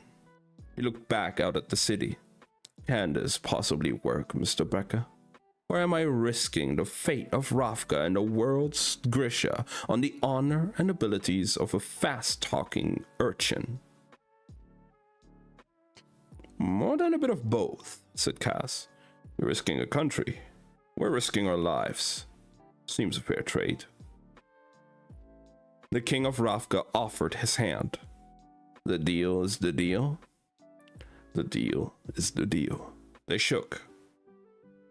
If only treaties could be signed so quickly, he said, his easy privateer's mien sliding back in place like a mask purchased on West Stave.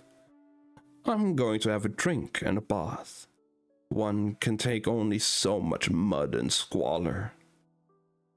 As the rebel said to the prince, it's bad for the Constitution. He flicked an invisible speck of dust from his lapel and sauntered out of the solarium. Now Cass smoothed his hair and pulled on his jacket. It was hard to believe a lowly canal rat had struck a deal with a king. He thought of that broken nose that gave the privateer the look of someone who had been through a fair share of fistfights. For all Cass knew, he had, but he must have been tailored to disguise his features. Hard to lie low when your face was on the money. In the end, royalty or not, Sturmhond was really just a very grand con man, and all that mattered was that he and his people did their part. Cass checked his watch, past midnight, later than he would have liked, and went to find Nina. He was surprised to see Jesper waiting in the hall. What is it? Cass said, his mind instantly trying to calculate all the things that might have gone wrong when he slept. Nothing, Jesper said. Oh, no more than usual. What do you want? Jesper swallowed and said, Matthias gave you the remaining parem, didn't he?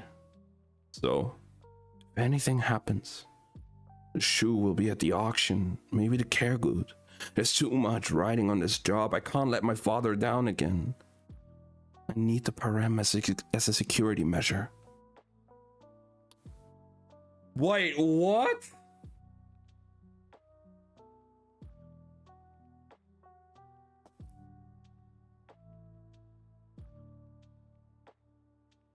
Nah.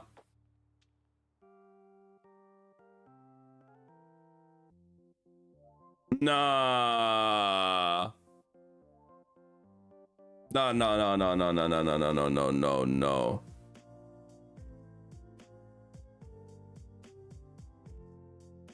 What? Cass studied him for a long moment. No. Why the hell not?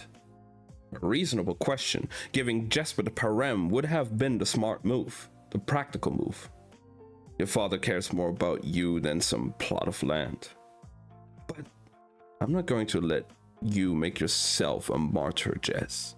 If one of us goes down, we all go down.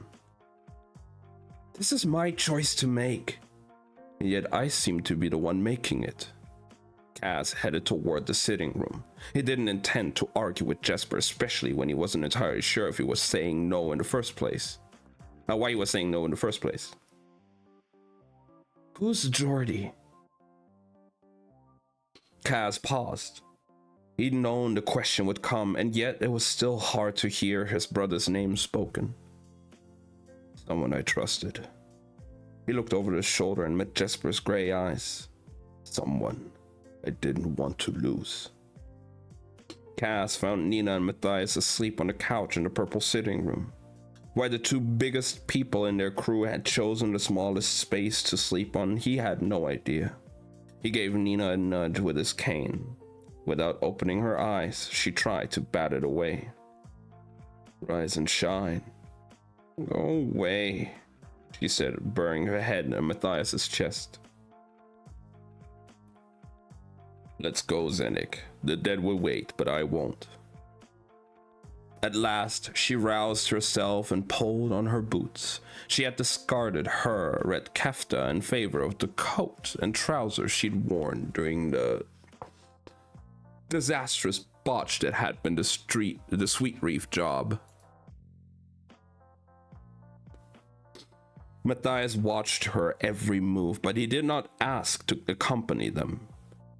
He knew his presence would only increase their risk of exposure. Inej appeared in the doorway and they headed for the lift in silence. Curfew was in effect on the streets of Caterham, but there was no avoiding this. They would have to rely on luck and Inej's ability to scout the path ahead of them for patrolling Stadbach. They left the back of the hotel and headed toward the manufacturing district. Their progress was slow. Circuitous route around the blockades, full of stops and starts as Inej vanished and reappeared, signaling them to wait or rerouting them with a flick of her hand before she was gone once more. At last, they reached the morgue, an unmarked gray stone structure on the border of the warehouse district, fronted by a garden no one had tended to in some time. Only the bodies of the wealthy were brought here to be prepared for transportation and burial outside the city. It wasn't the miserable human heap of the Reaper's barge, but Cass still felt like he was descending into a nightmare. He thought of Inej's voice echoing off the white tiles. Go on. The morgue was deserted, its heavy iron doors sealed tight. He picked the lock and looked once over his shoulder at the shifting shadows of the weedy garden. He couldn't see Inej, but he knew she was there. She would keep watch over the entrance as they got this grim business done. It was chilly inside, lit only by a lantern with a blue-tinted warning flame of the corpse light. There was a processing room, and beyond it a large, icy stone chamber lined with drawers big enough to hold bodies. The whole place smelled of death. He thought of the pulse beating beneath Inej's jaw, the warmth of her skin on his lips. He tried to shake the thought free. He did not want that memory tangling with this room full of rot. Cass had never been able to dodge the horror of that night in the Caterham harbor, the memory of his brother's corpse clutched tight in his arms as he told himself to kick a little harder, to take one more breath, stay afloat, stay alive. He found his way to shore, devoted himself to the vengeance he and his brother were owed. But the nightmare refused to fade. Kaz had been sure it would get easy. He would stop having to think twice before he shook a hand or was forced into close quarters. Instead, things got so bad he could barely brush up against someone on the street without finding himself once more in the harbor. Can't stay today because I got a test on Tuesday. Yo, I hope your test goes well, Angel. Good luck on the test. Take care of yourself.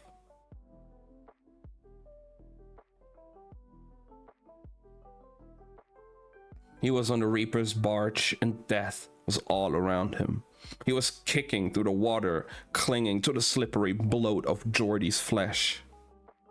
Too frightened of drowning to let go. The situation had gotten dangerous when Gorka once got too drunk to stand at the Blue Paradise. Kaz and Teapot had to carry him alone home. 6 blocks they hauled him. Gorka's weight shifting back and forth, slumping against Kaz in the sickening press of skin on stink, then flopping onto Teapot, freeing Kaz briefly, though he could still feel the rub of the man's hairy arm against the back of his neck.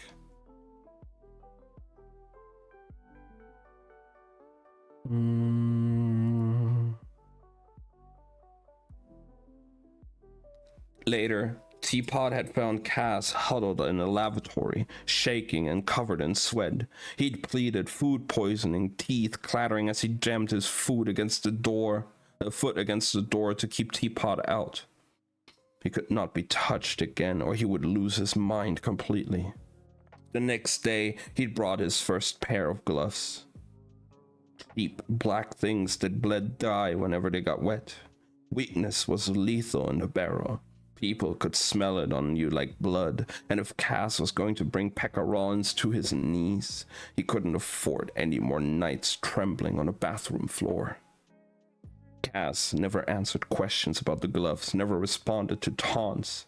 He just wore them, day in and day out, peeling them off only when he was alone.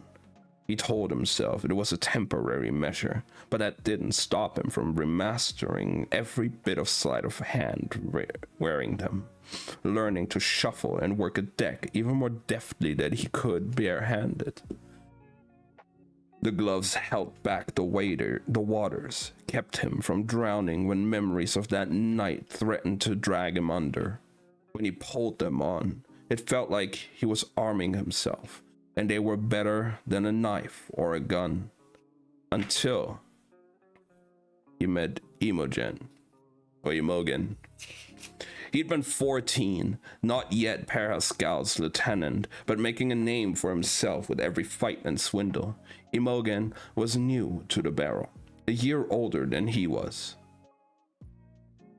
She would run with a crew in the Seaford, small-time rackets that she claimed had left her bored. Since she'd arrived in Caterham, she'd been hanging around the staves, picking up small jobs, trying to find her way into one of the barrel gangs. When Kaz had first seen her, she'd been breaking a bottle over the head of a razor gull who'd gotten too handsy. Then she'd cropped up again when Parascal had him running book on the spring prize fights.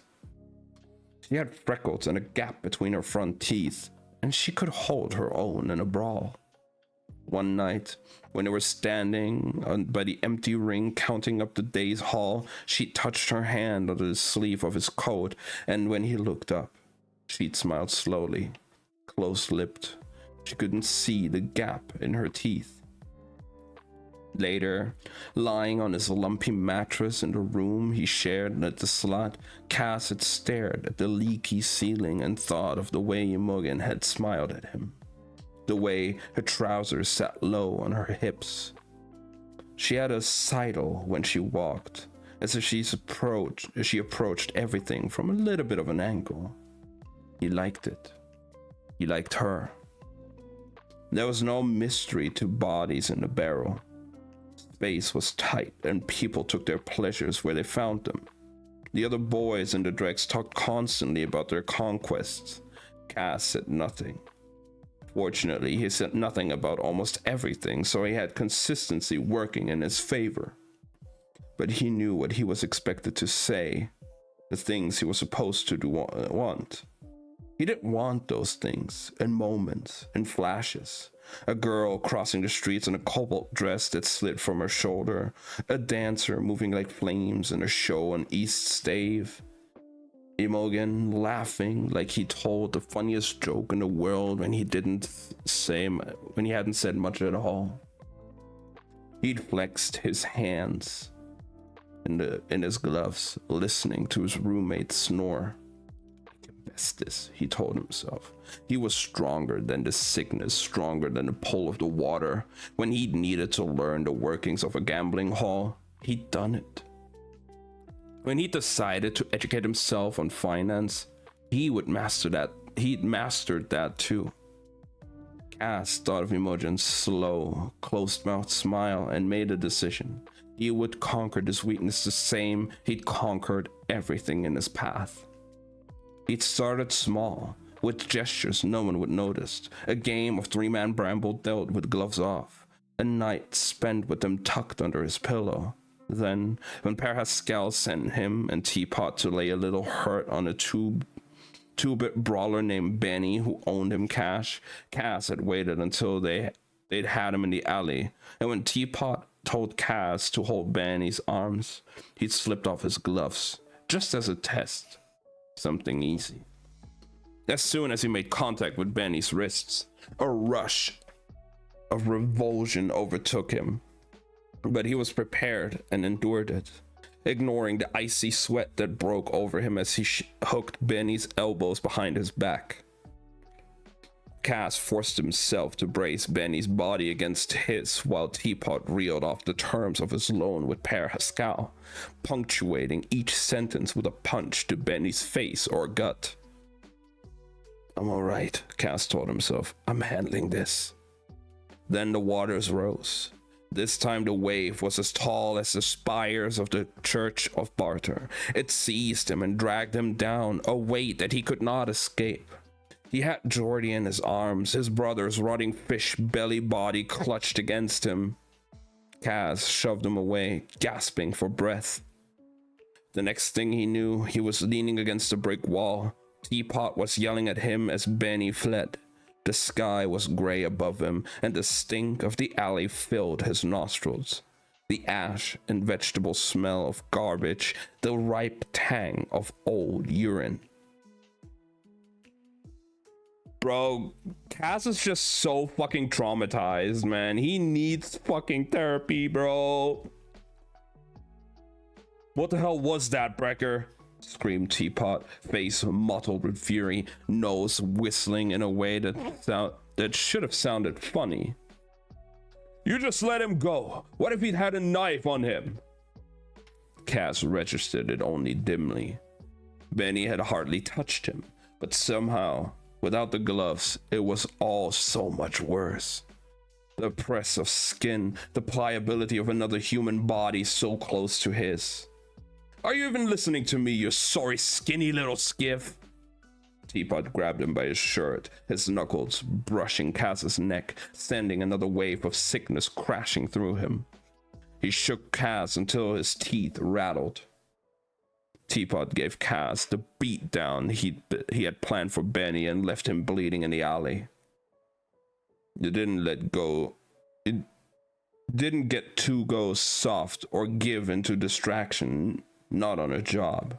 Not when one of the crew was counting on you. Cass curled his hands into his sleeves, but never threw a punch. It had taken nearly an hour to drag himself from that alley and weeks to rebuild the damage of his reputation. Any slip in the barrel could lead to a bad fall.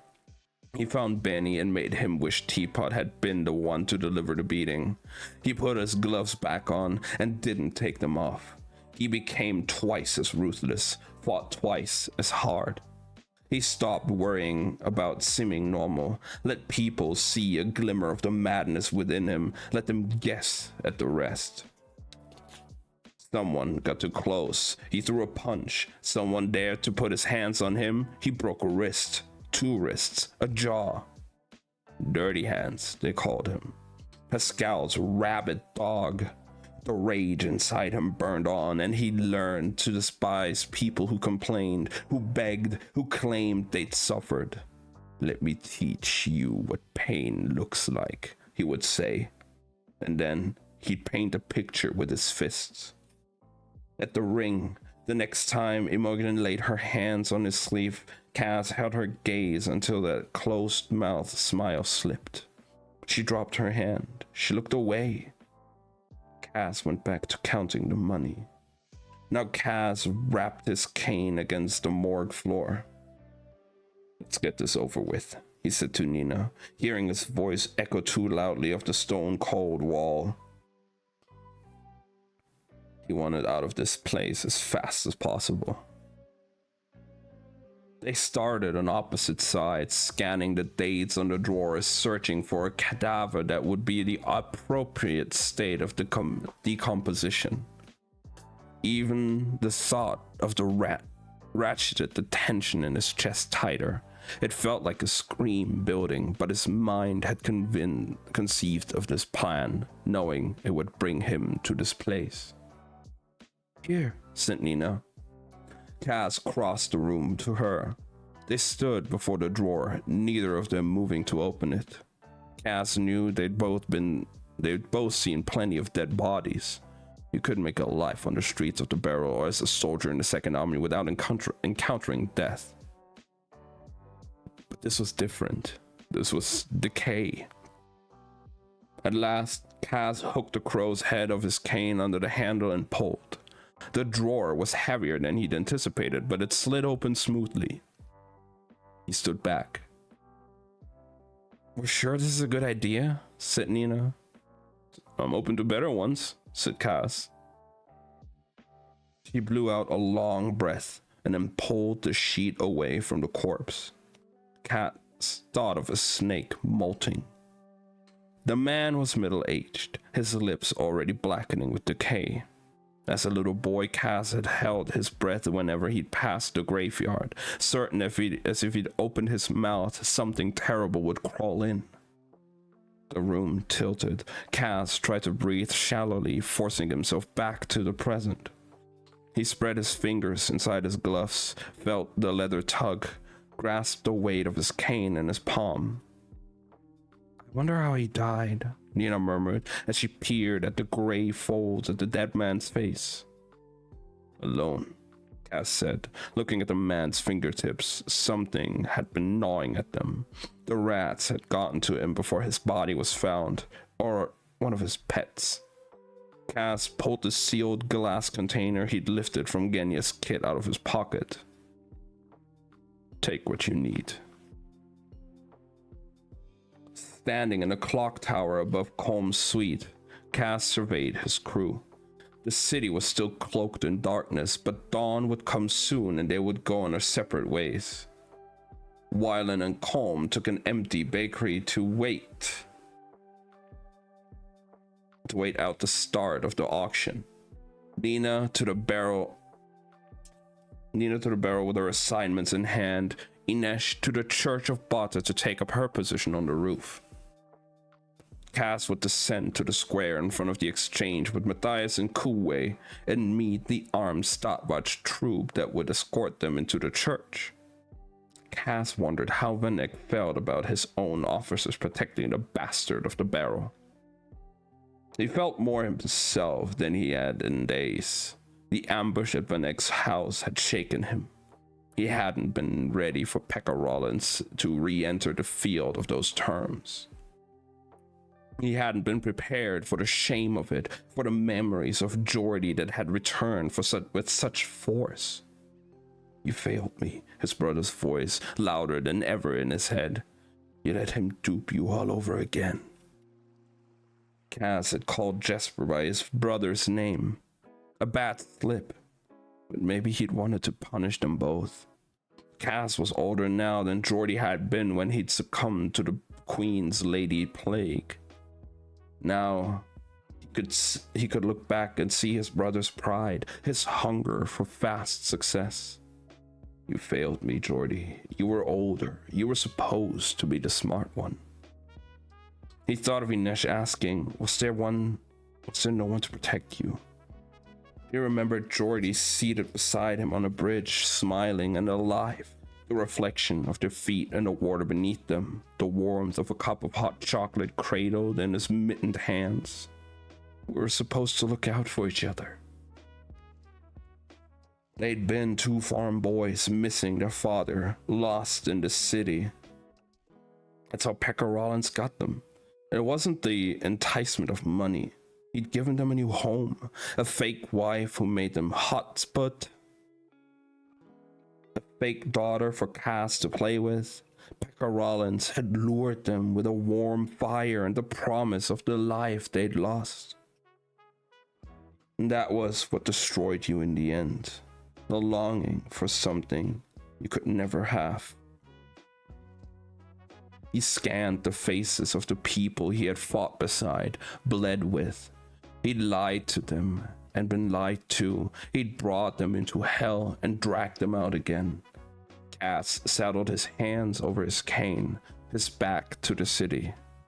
We all want different things from this day. Freedom, redemption. Cold hard cash, suggested Jesper. Plenty of that. There are lots of people looking to stand in our way. Vanek, the Merchant Council, Pekka Rollins and his goons, a few different countries, and most of this Saints Forsaken town. Is this supposed to be encouraging? Asked Nina. They don't know who we are. Not really. They don't know what we've done, what we've managed together. Cass wrapped his cane on the ground. So let's go show them they picked the wrong damn fight.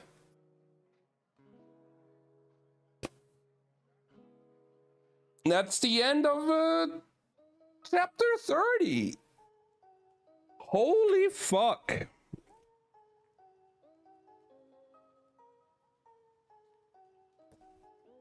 I can feel my focus getting worse though, so I think this might be a good way to stop for today with the book. But I'm gonna be playing some In Verbis Virtus for a bit. Why not? I'm gonna do that for a while and then I don't know, probably gonna raid out and chill. Maybe try to sleep a bit early. But we're definitely gonna still be playing something here a little bit, but what the fuck is this book, guys? This is getting fucking crazy. And we're like, how many pages away from finishing it? Like a bit more than 100 pages from finishing it. About like 110 pages and we're done. Like, what the fuck?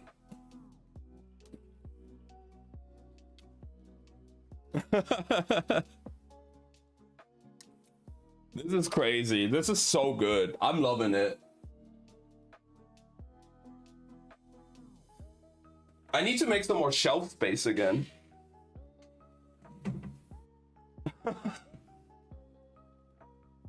Nah, Crystal, it's not that sexy. What do you mean? It's just the voice.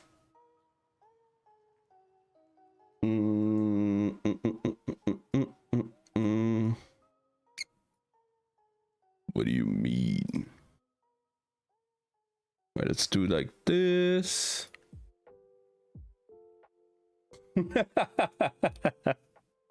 Don't you come at me with that sign. Just come at me in general.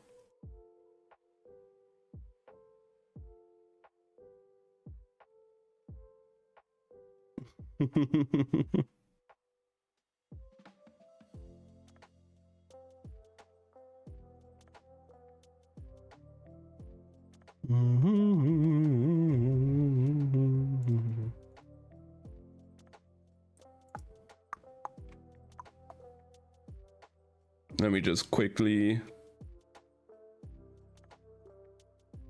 change title and game for today.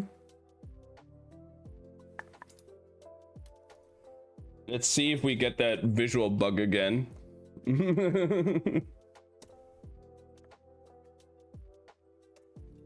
Can we beat this game today or no?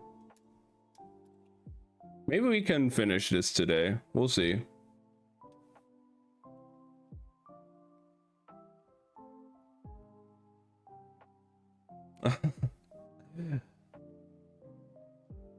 So rainy. Yeah, like Shara had like some crazy storm going on yesterday while we were playing. Like hailing, thundering, everything. It's crazy. Meanwhile, over here it's been like sunny and maybe a bit more cloudy, but not like rainy or stormy or anything.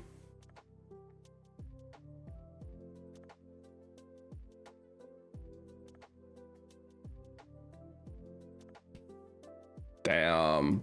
I mean, I wouldn't mind a bit of like rain and like a little small like thunderstorm or something. Because I used to be like really afraid of thunderstorms and would like hide. Like I'm gonna just straight up admit it, like I would hide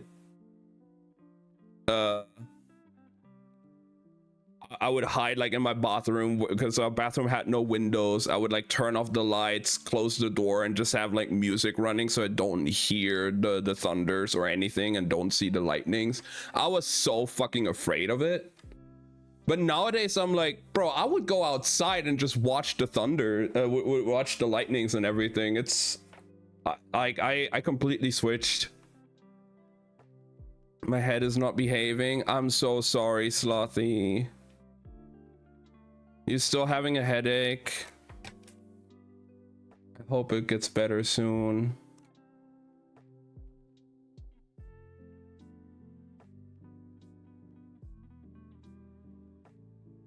All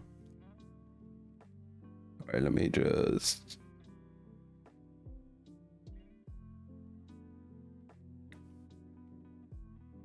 taking care of it all day. Oh my god, why is it in full screen again?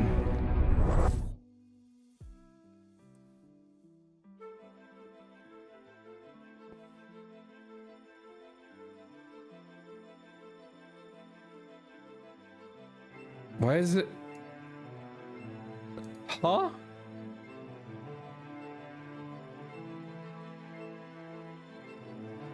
I'm confused on what's going on with my game settings. All the settings just reset? What the fuck?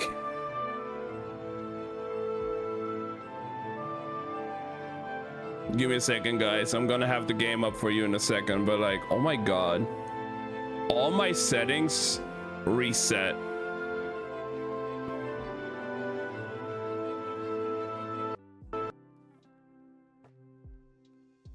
Somehow.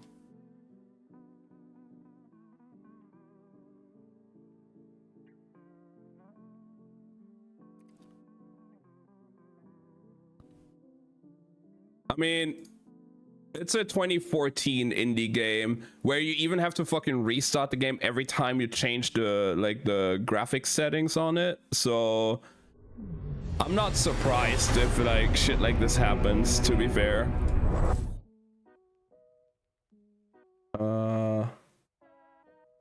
Let me just quickly do this, and then we have the game here. You guys still need to see the game. There we go. When I'm stuck in the car, there. So let's see what happens if I load the save file, actually. Do I have? Am I going to have that eye thingy in the screen?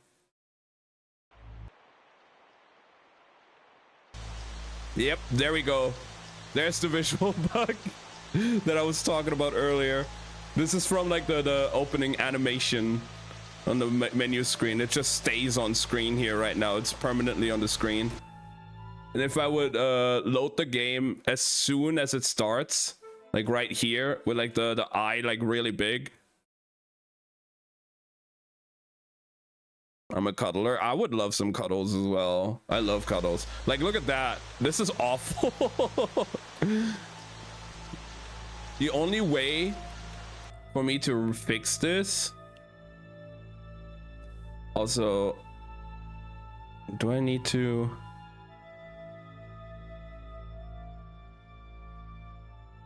Mouse sensitivity. I need to increase the mouse sensitivity again here.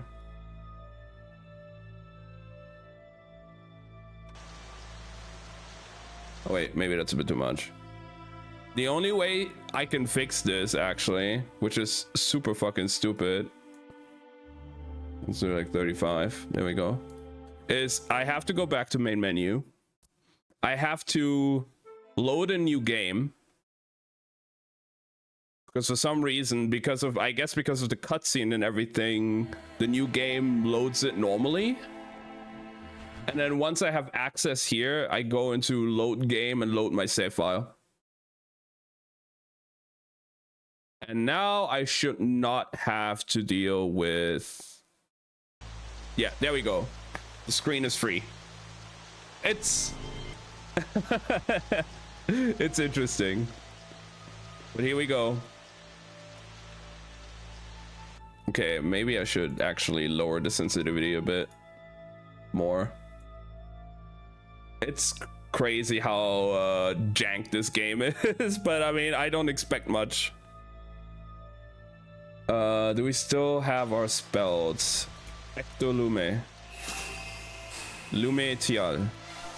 Okay. That all still works. We also had what was it called? Yegamide. Okay. That all still works. So now I do know what we have to do to get the fireball spell and to get further ahead.